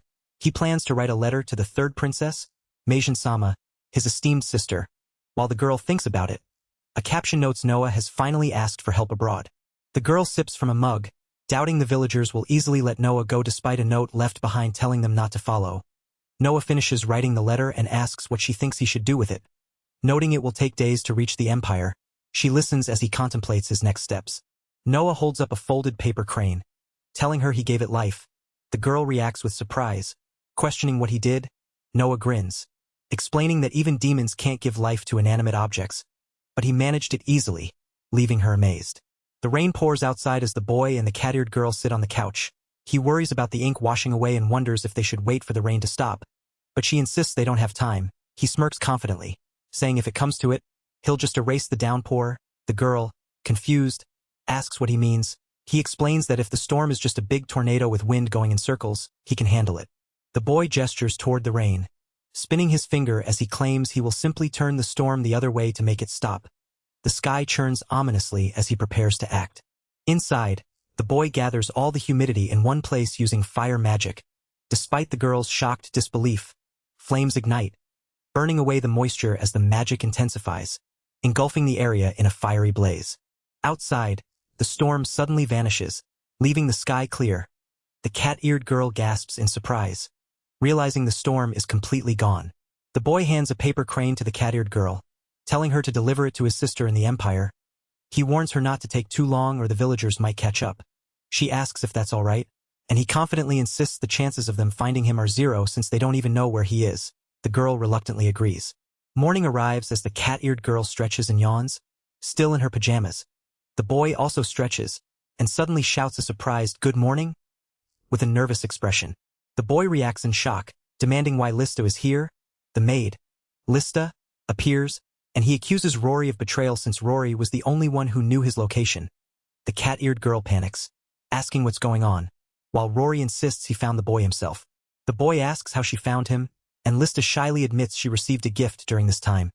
The cat-eared girl looks puzzled, wondering why Lista is rubbing her stomach, while the boy processes the information with a serious expression. The boy questions how Lista, a human, could have received a gift, since gifts usually come from defeating high-level monsters. He wonders if being closer to a demon lord caused the same for Noah-sama. The cat-eared girl begins to reveal the gift she received. Blushing, the cat-eared girl admits her gift is her love for Noah-sama, which lets her sense his location anytime, anywhere. The boy and the cat-eared girl react with surprise and nervousness. The boy exclaims that such a gift means she's gone beyond stalking. The cat-eared girl explains she left a note telling others not to follow her during a big storm. She promises to handle the storm to protect the territory and its villagers, emphasizing their importance to her. The boy insists she's reading too much into it. While the cat-eared girl excitedly confirms his understanding, the cat-eared girl praises him for stopping the storm and saving them again. She explains that after the storm ended, she used her skill to find his location and came to bring him home, urging him to return to the mansion where a carriage awaits. The villagers cheer loudly, expressing their heartfelt thanks to Noah-sama, celebrating that both their farm and house are safe. The boy reacts with a mix of shock and embarrassment, while the cat-eared girl sits beside him, gently nudging him. He admits he can no longer run away from the gratitude and responsibility, burying his face in his hands as he laments his fate. A woman quietly addresses Noah, expressing relief at finally meeting him after so long as a ship sails on the ocean outside. The cat-eared girl excitedly shouts that they've reached the ocean, stretching with joy, while Noah scolds her for being too relaxed, reminding her they didn't come just to play. She sheepishly agrees. At the port, the cat-eared girl beams with excitement, saying it's her first time seeing the beach. Noah reminds her of their real reason for coming. A letter reached his sister, who is coming to check on him. The boy and cat-eared girl prepare to meet her. Noah confirms they're not only greeting his sister but also her husband, the Empire's prince. The cat-eared girl reacts with surprise, and Noah sees this as their chance for something important. He boldly declares their plan is to kidnap the prince, shocking the cat-eared girl who demands to know what he's saying. He argues that such a move is incompetent. What would a parent do if they lost their child? She admits she'd be furious, even to the point of starting a war. The cat-eared girl insists the Empire would invade if that happened, picturing villagers suffering and their land being decimated. She calls his logic twisted, saying she'd feel bad for the villagers if war broke out. He questions if she really thinks the villagers would die easily, and the others quietly agree. Spotting a ship on the horizon, he points it out and tells her to relax, promising he'll only pretend to abduct the prince a little. He warns her it would be better if she stopped, as it goes against her morals as a human. Suddenly, a man nearby shouts, startled as the plan begins. Watching from above, he counts the landing boats approaching the ship, noting there are too many. He suspects these are escorts and wonders if they really are just escorts, observing one large ship accompanied by smaller vessels with many seats. He praises Noah-sama's acting skills with a confident smile, while a cat perches on his shoulder. A pirate-like man orders his crew to hurry as they near Hurry Land, and the crew responds eagerly. Suddenly, Noah leaps forward, startling the crew. The pirate demands to know who he is, but Noah boldly declares himself the lord of the Carter territory and announces his intent to take their most important persons. The cat protests, calling Noah's words completely evil-sounding.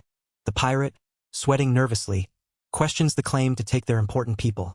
Noah calmly confirms his purpose, standing firm and unshaken. The pirate panics, shouting that it's only one man. While the cat remarks they seem to have met a god, the crew rushes to attack Noah, but he remains composed, dismissing their threat with a confident gesture and a smirk. The pirate and his crew are thrown violently backward, shocked and gasping. As Noah stands confidently on the ship's deck, holding up a finger, the pirate shouts in disbelief, unable to comprehend the sudden assault. The pirate demands to know what Noah did.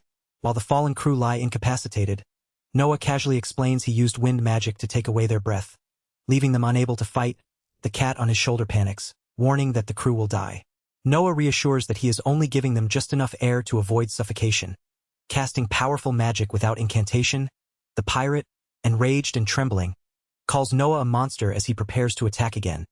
Noah mocks the need for incantations, claiming even idiots can cast without them, while the cat angrily questions if incantations were ever truly normal.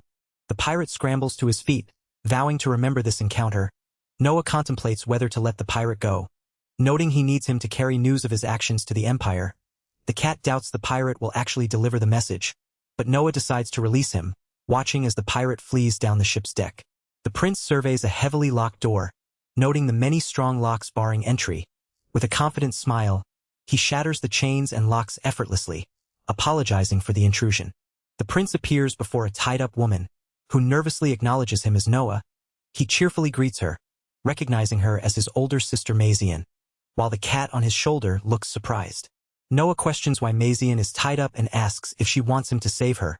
She blushes and responds affirmatively, while Noah and the cat are taken aback by her request. Two men nearby cheer, while Noah wonders why only his sister and a few others were bound. Mazian explains they were attacked while traveling through Carter territory, thanking Noah for his help. Noah and the cat react with shock, realizing the men they thought were escorts were actually pirates.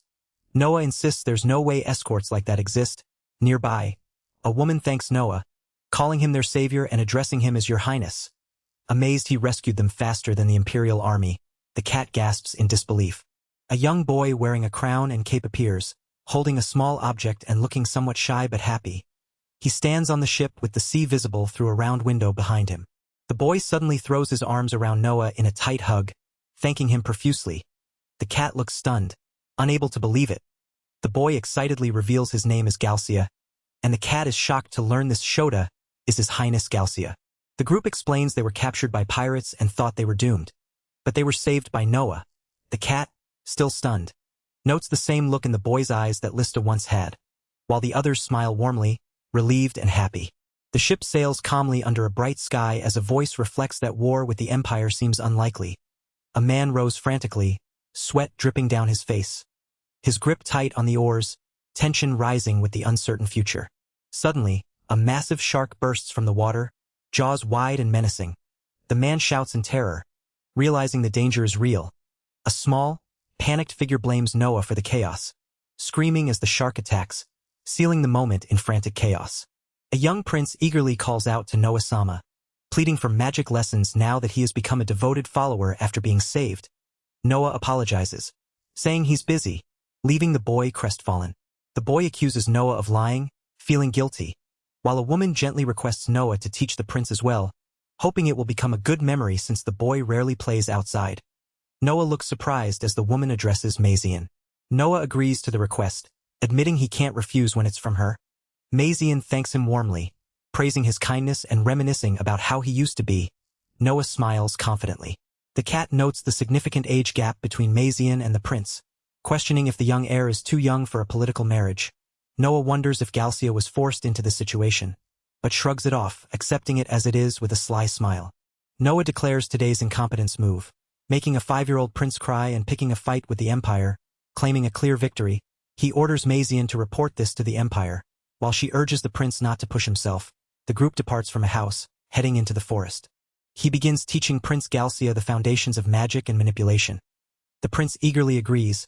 Noah explains that magic power is stored just below the belly button and must be drawn out and spread throughout the body. He demonstrates with enthusiasm. The prince is amazed by the vast amount of magic power Noah displays, but Noah insists he hasn't gotten serious yet. The cat observes that Noah seems skilled at entertaining children. Sharing a similar mindset, the prince and Noah continue their training outdoors. Noah encourages the prince to try magic manipulation now.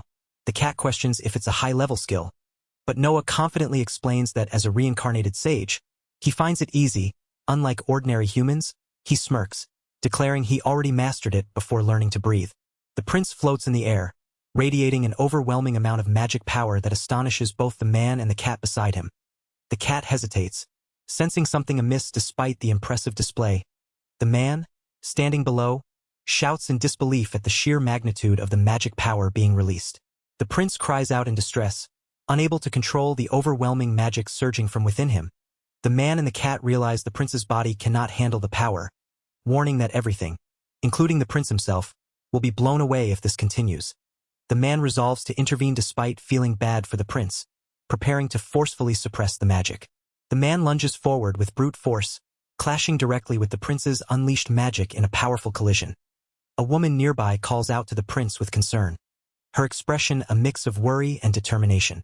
The man carries the now unconscious prince through the air, flying away from the scene as the woman and the cat follow on foot. The woman softly calls out to the prince, questioning if the man might truly be his highness, while the prince remains unconscious in the man's arms. Mazian clings tightly to Prince Galcia, tearfully declaring that the time has finally come. The prince, concerned, asks what she means by the last. She hesitates, struggling to explain the situation. She reveals that when Prince Galcia was born, his body was weak, and the court doctors were unsure if it was an illness or something else. The cat reacts in shock, questioning why Noah was brought to help if it was an illness. Mazian explains that she spoke with Noah because the prince kept wanting to meet him. The cat demands if Noah's punch was the only way to stop the prince's out-of-control magic and weak body. The prince questions if this method is truly the safest. The cat angrily calls the prince stupid and incompetent, while Mazian looks down in sorrow. Mazian reflects that the marriage was initially political, but seeing the prince live despite his condition made her want to stay by his side until adulthood.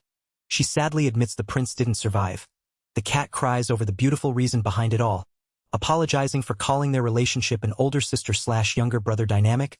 The prince, shaken, is urged to wake up as the scene ends. The prince suddenly yawns loudly, startling Mazian and the cat, who immediately rush to check if he's all right. The prince insists he's fine, but the cat demands to know what this strange behavior means. The prince marvels that his body feels light and wonders why. Mazian asks Noah what he did, and he calmly explains he adjusted the prince's magic circuits because his magic power was out of control. The cat, confused, questions what magic circuits are. Noah elaborates that magic circuits are like roads for magic power to travel through the body. He quickly jabbed the spot where the magic was being released excessively and fixed it. Mazian asks if the prince's health issues were caused by this, and Noah confirms the prince has a lot of magic power like him, but his body couldn't keep up. He continues, explaining that by adjusting the magic circuits, the prince's magic power should grow as his circuits develop. The prince reacts with disbelief, while Mazian looks excited. Noah sighs in frustration, wondering why this always happens, as the prince exclaims that Noah has done it again. The woman embraces the prince warmly, praising him as a kind kid. He reacts with surprise as she promises to report everything to the Empire in great detail. A few days later, a messenger urgently announces a big trouble message from the Empire. The messenger bursts in, holding a letter and shouting it's a thank you letter, causing the prince to panic loudly. He reads the letter, bewildered, questioning what his sister reported to the Empire. The woman explains she reported that Noah cured Prince Galcia's illness instantly. The prince groans in distress while the cat confirms that's exactly what happened. The woman adds that the thank you letter is spreading all over the kingdom, praising the prince and Noah. The cat points out the competent image being spread, while the prince cries out in frustration, wondering why this pattern keeps repeating. A letter is held tightly, its contents urgent as a horse-drawn carriage speeds along a road. The paper is quickly folded with determination. A man with a sharp smile and dark gloves taunts, questioning if Noah has arrived too late. He clenches the folded letter and warns, "Just you wait, Noah." The man demands if they are not yet in the Carter territory.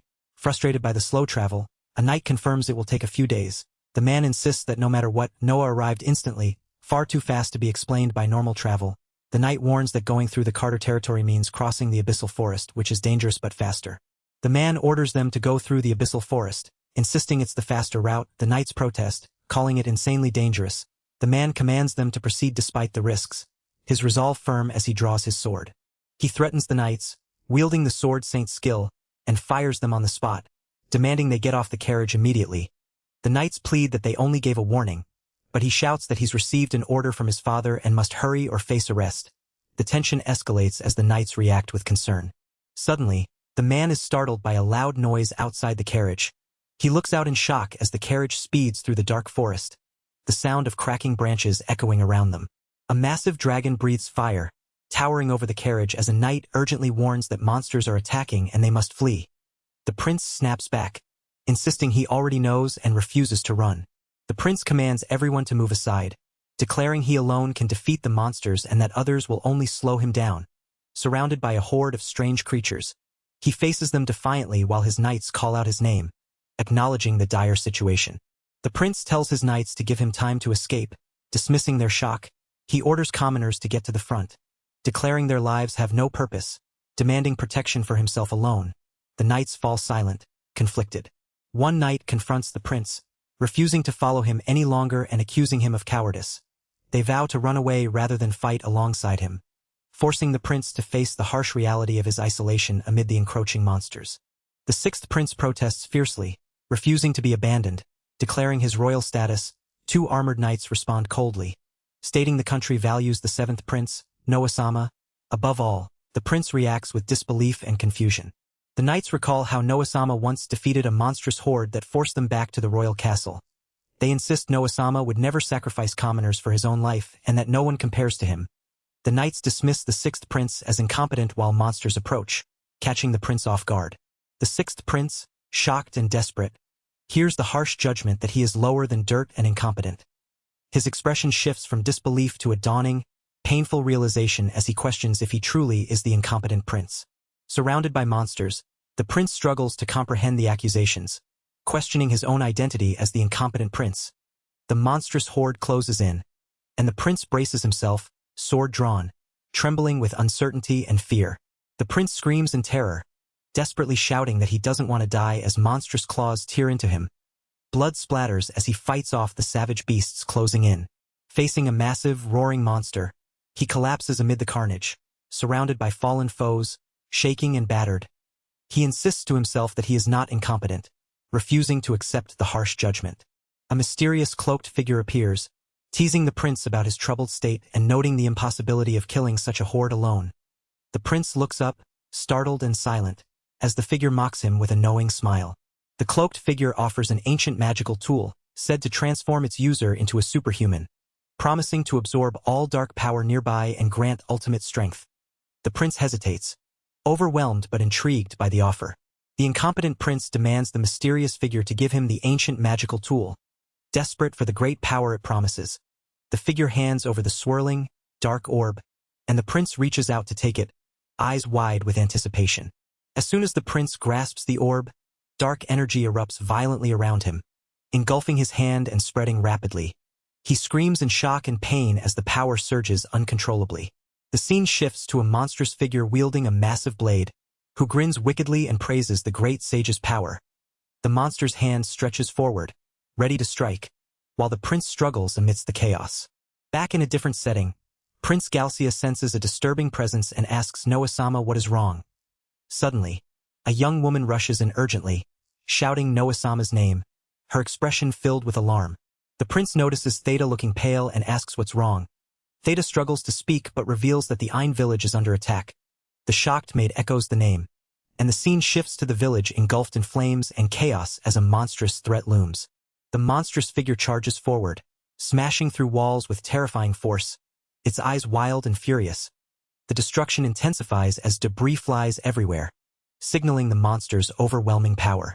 The monster laughs maniacally, declaring himself overflowing with power as the village crumbles behind him. His massive blade swings down, ready to crush everything in his path, his single glaring eye filled with menace. The monster exclaims that this power is what he's been searching for, confident that no one, Not even Noah can ignore him now. He spots a figure approaching and snarls, recognizing them as a resident of Noah's territory. The monster snarls a deadly command to die, preparing for confrontation. The monstrous figure charges forward with overwhelming force, smashing the ground and sending debris flying in a massive arc. His power shatters everything in his path, the destructive force rippling outward uncontrollably. The monster sneers and demands, "What?" as he faces a calm figure standing with a young girl amidst the ruins. His grin widens as he reveals his desire, confessing he wanted to meet this person. The man steps forward, his expression resolute as he calls out, "Noah!" His voice echoes with authority, accompanied by a fierce roar that challenges the monstrous threat head-on. Villagers tremble in fear, whispering Noah-sama's name as hope rises. A towering monstrous figure stands before Noah, who faces it calmly. The monster grins wickedly, shouting that he has longed to see Noah. 3 determined figures step forward, ready to fight. One shouts to the others, declaring they will handle the battle here. Noah calls out to them urgently, preparing for the confrontation. The battle erupts as the woman with a sword charges at the monster, while the girl in a witch's outfit begins casting a spell. The monster swings its massive arm, but the magic barrier surrounds the 2 defenders. The impact sends debris flying violently. The monster smirks confidently, warning that they are in his way. The 2 defenders stand firm, bracing for the next attack as the monster lunges forward with overwhelming force. The 2 defenders brace as a massive attack crashes down, forcing the woman to clutch her chest in pain. The man steadies the injured witch, glaring fiercely and muttering "bastard." As tension thickens, the man demands to know what the monster thinks it's doing. His voice sharp and commanding. Both women gaze at him with flushed, adoring expressions, whispering his name with hearts in their eyes. Noah stands tall, facing the monstrous foe with unwavering resolve. He questions what happened, scolding the beast for treating him like a story's protagonist running away. His voice hardens as he vows, "I won't forgive you." The monster sneers, taunting him that even if Noah won't forgive, it won't forgive either. The monster lunges forward with a furious roar, shouting, "Who gives a shit?" As it swings a devastating punch, Noah swiftly raises his arm to block the blow, ready to counter the overwhelming assault. A massive explosion shatters the ground as a figure is thrown back violently. A cat and 2 women shout out in alarm, calling for Noah-sama. Amidst the rubble, Noah stands, battered but composed, as a sinister voice declares this to be the power of the Sage of Darkness. Noah casually scratches his neck, dismissing the threat with a calm declaration that the figure is merely a clone. The sinister man's eyes widen in shock and rage at this revelation. He leaps into the air, launching a powerful attack that sends the clone crashing down with a deafening impact. The clone screams in disbelief, questioning why he isn't the strongest after taking the Sage of Darkness medicine. His expression hardens as he orders the clone to shut up and never open his mouth again. The 2 women watch in stunned silence, remarking they have never seen Noah-sama so angry before. Noah flies away from the devastated battlefield, leaving the cat and the women behind, their concern lingering in the air. A commanding voice orders to get the source, repeating the demand as a figure stands amidst shattered stone. A hand reaches out, commanding the power to come out from the rubble below. The figure trapped beneath screams in agony as dark energy swirls around. While 2 onlookers watch in shock, the trapped man gasps desperately, struggling to survive. Tears stream down the man's face as he calls out for Noah, begging for salvation. The young man with a determined expression summons a glowing blade, ready to act with creation magic. The young man leaps through the air, cape billowing, sword poised to strike the monstrous figure looming below, preparing to unleash his attack with precision and speed. A flaming object crashes into the monstrous figure, engulfing him in fire as he reels back in pain. The young man stands firm, cape flowing behind him, having severed the dark energy that had consumed the monster's body. The villagers cheer loudly, relieved and overjoyed that Noah-sama has defeated the monster threatening their home. Yet, the cat notices the creature still moves, questioning what exactly this monster is. The cat calls out to a shirtless young man covered in dark markings, who looks shocked and confused. The villagers recognize him as Prince Dagwa, Noah-sama's older brother, and are stunned to learn he was the monster attacking their village. The young man, still bewildered, wonders about the fate of the Dark Sage's power. The cat realizes the overflowing magic power from Prince Dagwa was that dark power. Nearby, Noah-sama stands calmly, the cat asking if he just cut away the dangerous power alone. The villagers are shocked and confused, questioning if Prince Dagwa tried to attack them but Noah-sama saved them instead. The shirtless Prince Dagwa, sweating and uneasy, tries to explain himself.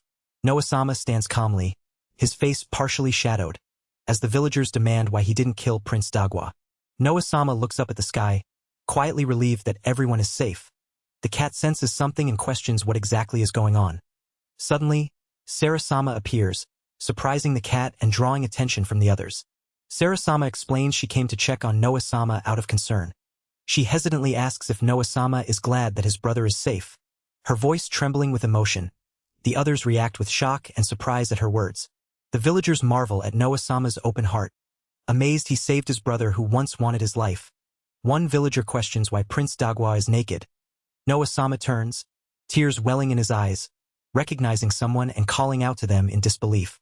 The naked prince falls to the ground, apologizing to Noah with desperate sincerity. He admits he tried to take Noah's life out of jealousy, but is amazed Noah still saved him.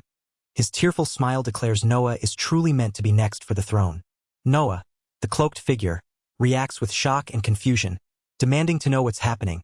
The cat anxiously asks Rory for an explanation. Rory explains that Dagwa took a dark medicine and became a monster, targeting Noah and the villagers. But they fought back. Noah denies this, insisting it's wrong to forgive the enemy after such betrayal. He reveals he was trying to erase an object nearby, explaining it is the dark sage Knoll's medicine. The cat reacts with surprise, realizing this medicine is what Dagwa had taken.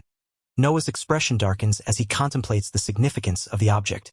The cat repeats Noah's name in disbelief, recognizing the object as something Noah made in his last life. Noah collapses to the ground, overwhelmed, while the cat gasps, shocked that this is a creation from Noah's previous existence. Rory scolds himself for being too loud, worried that if the truth about the dark sage's medicine is discovered, it would be terribly embarrassing. He insists it's lame and dark, begging for understanding, but the cat is baffled by Rory's shame. She admits he named the medicine young stupidity long ago, wanting to bury that dark past under darkness. He recalls sensing familiar magic power and how the dark history he thought was gone has resurfaced. The cat questions why Noah protected the villagers and saved his foolish brother. Noah nervously explains he was just trying to get rid of the evidence, claiming his saving his brother was pure coincidence. The cat yells that this is so stupid and embarrassing, especially since so many people witnessed it. Rory flails on the ground, overwhelmed by the humiliation, while the cat comments that it certainly wasn't something Noah would normally do. Sarah rushes in, praising Noah for saving his brother from the darkness and calling him amazing, even better than Prince Dagwa. Another woman joins, admiring Noah as a beautiful being. Noah tries to explain it's a misunderstanding, but the women continue to shower him with admiration, leaving him flustered and overwhelmed. The shirtless young man beams confidently, declaring that his little brother is the best, while the incompetent prince stammers in the background. Overwhelmed and speechless, the young man shrugs off the awkwardness, walking away as hearts float around him. The cat, watching from a distance, reflects on the situation, wondering who gave the foolish brother the dark sage's medicine. The cat notes that despite everything, the plan by Zwei has failed. A sinister figure folds their hands with a sly smile. A council of masked figures convenes around a round table, discussing the loss of the precious dark sage's medicine and questioning how responsibility will be taken. They express disappointment in the sixth prince's weakness but decide to leave the matter for now, acknowledging the new lord's overwhelming strength. A hooded figure watches from a balcony, instructing to continue monitoring a certain man. They warn that depending on the situation, they could be at a disadvantage, but as long as they possess the mystery of darkness left by the dark sage Knoll, they have an advantage. Chains clatter ominously below as the figure's words hang in the air. Cloaked figures raise their hands toward a massive, chained orb suspended in darkness, declaring their intent to wait for the darkness to revive. The orb shifts violently, its chains straining as the darkness begins making large, ominous movements. A cheerful girl suggests having a girls' party, sparking curiosity from two others who ask what that means. She explains a girls' party is when girls gather to excitedly talk about love and other topics, inviting them to join, though she nervously anticipates trouble with the two others. Another girl reflects on recent chaos and how they haven't had a chance to relax since arriving, asking Rory for her thoughts. Rory hesitates, saying she doesn't think she can join today, leaving the group feeling uncertain. The first girl proposes meeting at her room later and offers to bring a rare photo of Noah, surprising Rory, who panics, vowing to personally stop the photo from being revealed. The girls accept the invitation to join the party, though one warns she doesn't want Noah-sama's ultra-rare photos revealed. They walk away together, the sky darkening as the scene shifts. The girls announce the start of Noah-sama's girls' party, surprising one who questions the meaning. Excitement and curiosity fill the air as the gathering begins. Sarah reveals a Noah-sama body pillow she specially ordered. Impressing the group, one girl enthusiastically demands multiple pillows for different uses, while another praises Sarah's salesmanship. She offers homemade cookies for the party, explaining Noah-sama complimented them. The girls eagerly enjoy the treats, marveling at their deliciousness and handmade quality, deepening the warm atmosphere. Noah-sama arrives, drawn by the smell of snacks. The maid cheerfully explains she was just making some. But when he tries one, she panics, begging him to spit it out, insisting they're just overcooked failures. Sama smiles and insists the snacks taste good as they are, shocking the maid into a flustered state. She gasps in disbelief while he casually calls her name, Lista, as she collapses in surprise. Sama urgently commands her to wake up, casting a resurrection spell. The maid's eyes flutter open, and she apologizes profusely for passing out. But Noah-sama points out she completely died. The maid tearfully confesses how happy she is that Noah-sama ate her snacks and complimented them. Even though she's embarrassed by the idea that her sweat is absorbed into the dough, Noah-sama teases her for ruining his appetite, then asks where she learned to be such a perfect maid in the first place. The maid explains she learned everything herself after losing her parents young, surviving thanks to the village. She wanted to see others smile, so it came naturally to her. The man listens thoughtfully, then pats her head gently, acknowledging her hardships. He warns her not to die again because of that, causing her to puff out a long breath. Another woman teases her about having a wonderful time with him, while a cat-eared girl notes the maid was killed 3 times by him. The maid is asked how long she was engaged to him, and she recalls they were the same age, but he was dignified and mature even at 7, thanks to memories from his past life. The maid is told it's her turn next. She is questioned about when she became his attendant and if she is a demon or dragon, since she can transform into a cat. She reflects on always seeing a white cat with him when they met, realizing it must have been her. The maid is declared #1 in the Noah-sama fan club and the oldest among them, surprising her. The others nervously deny being sickos, but eagerly demand she share memories of Noah-sama's youth, insisting that keeping secrets is no good. A startled scream pierces the morning air as the sun shines brightly overhead. The next day dawns peacefully outside a grand building. Inside, a young man chases a panicked cat, shouting angrily at it. The cat darts away, yowling in alarm, as the man calls it a bastard, clearly frustrated by the chase. The man lashes out verbally, accusing someone of revealing unnecessary details about his younger self to Sarah. The cat protests that it was told to share the information to see a rare photo. Nearby, a woman with a witch's hat calmly requests one of the aforementioned things, while another person expresses relief that the quality of the item is appreciated. The scene closes on a photo of the man asleep, with a caption noting that the Noah-sama fanatics remain quietly active today as well. Amidst a devastated landscape, a cloaked figure stands silently as smoke rises from the ruins. A desperate voice calls out, demanding to know why this person is here. The figure remains calm and silent, embodying an absolute rule that cannot be forgiven. The name Lord Noah echoes with weight and finality. A woman bursts in urgently, holding a scroll and shouting that there is an emergency. She pleads for immediate attention, revealing ominous flyers scattered across the territory. The man, accompanied by a cat, reacts with surprise but listens as she explains the gravity of the situation. The flyer is shown clearly, bearing a dark message summoning an evil god and calling comrades to gather under the names Dark Noir and Black Schwarz. The man scoffs at the threat, finding it nonsensical. While the cat points out the redundancy in the names, the man's expression shifts as he contemplates the seriousness, quietly acknowledging the situation. The man demands to know where these flyers were distributed. The woman informs him that only one person in a black hood was seen handing them out near a tower in Ain. She urges him to act quickly, warning that the night order will accompany him. The man's determined gaze closes the scene as he prepares to respond. The man declares he will handle the threat alone and forbids others from accompanying him. A woman questions if the organization is truly that fearsome, and he confirms it grimly. He warns that failure means death and orders them to stay behind as he leaves. The woman, overwhelmed, admits the night order is too weak. She resolves to inform everyone about the terrifying shadow organization. Refusing to waste time complaining, determined, she prepares to reveal the full extent of the danger. With fierce resolve, the woman vows to train hard so they won't hinder the man's mission. The cat silently supports her determination as she rushes after him, calling for him to wait. The scene shifts to the sinister group behind the threat, A hooded figure proclaims their identity as Dark Noir Black Schwarz, founded by the Dark Sage.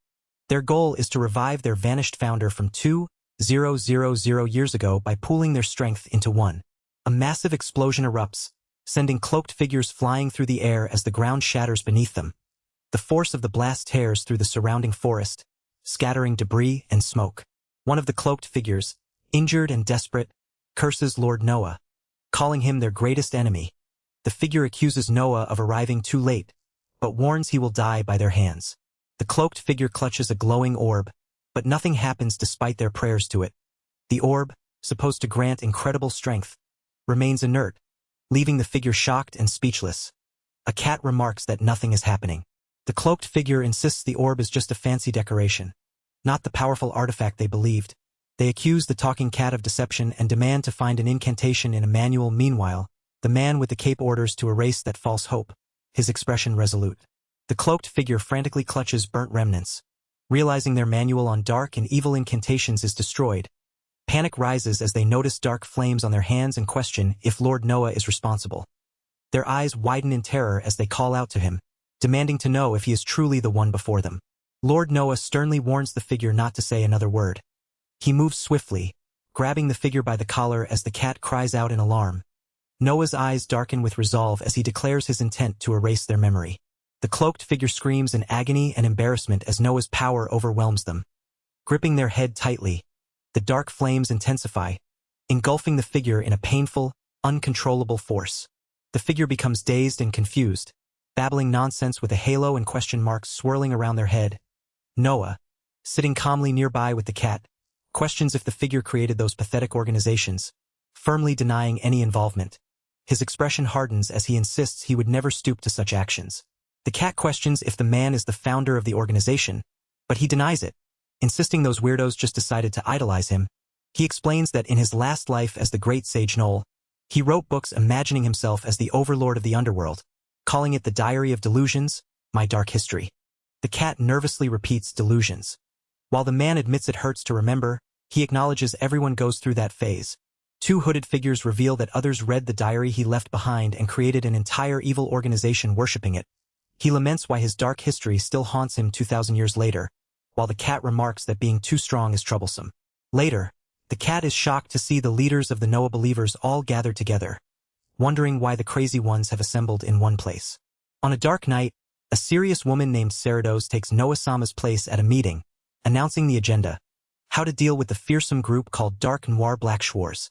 A cat suddenly reacts with surprise. The cat complains about the group's ridiculous name, clutching its stomach.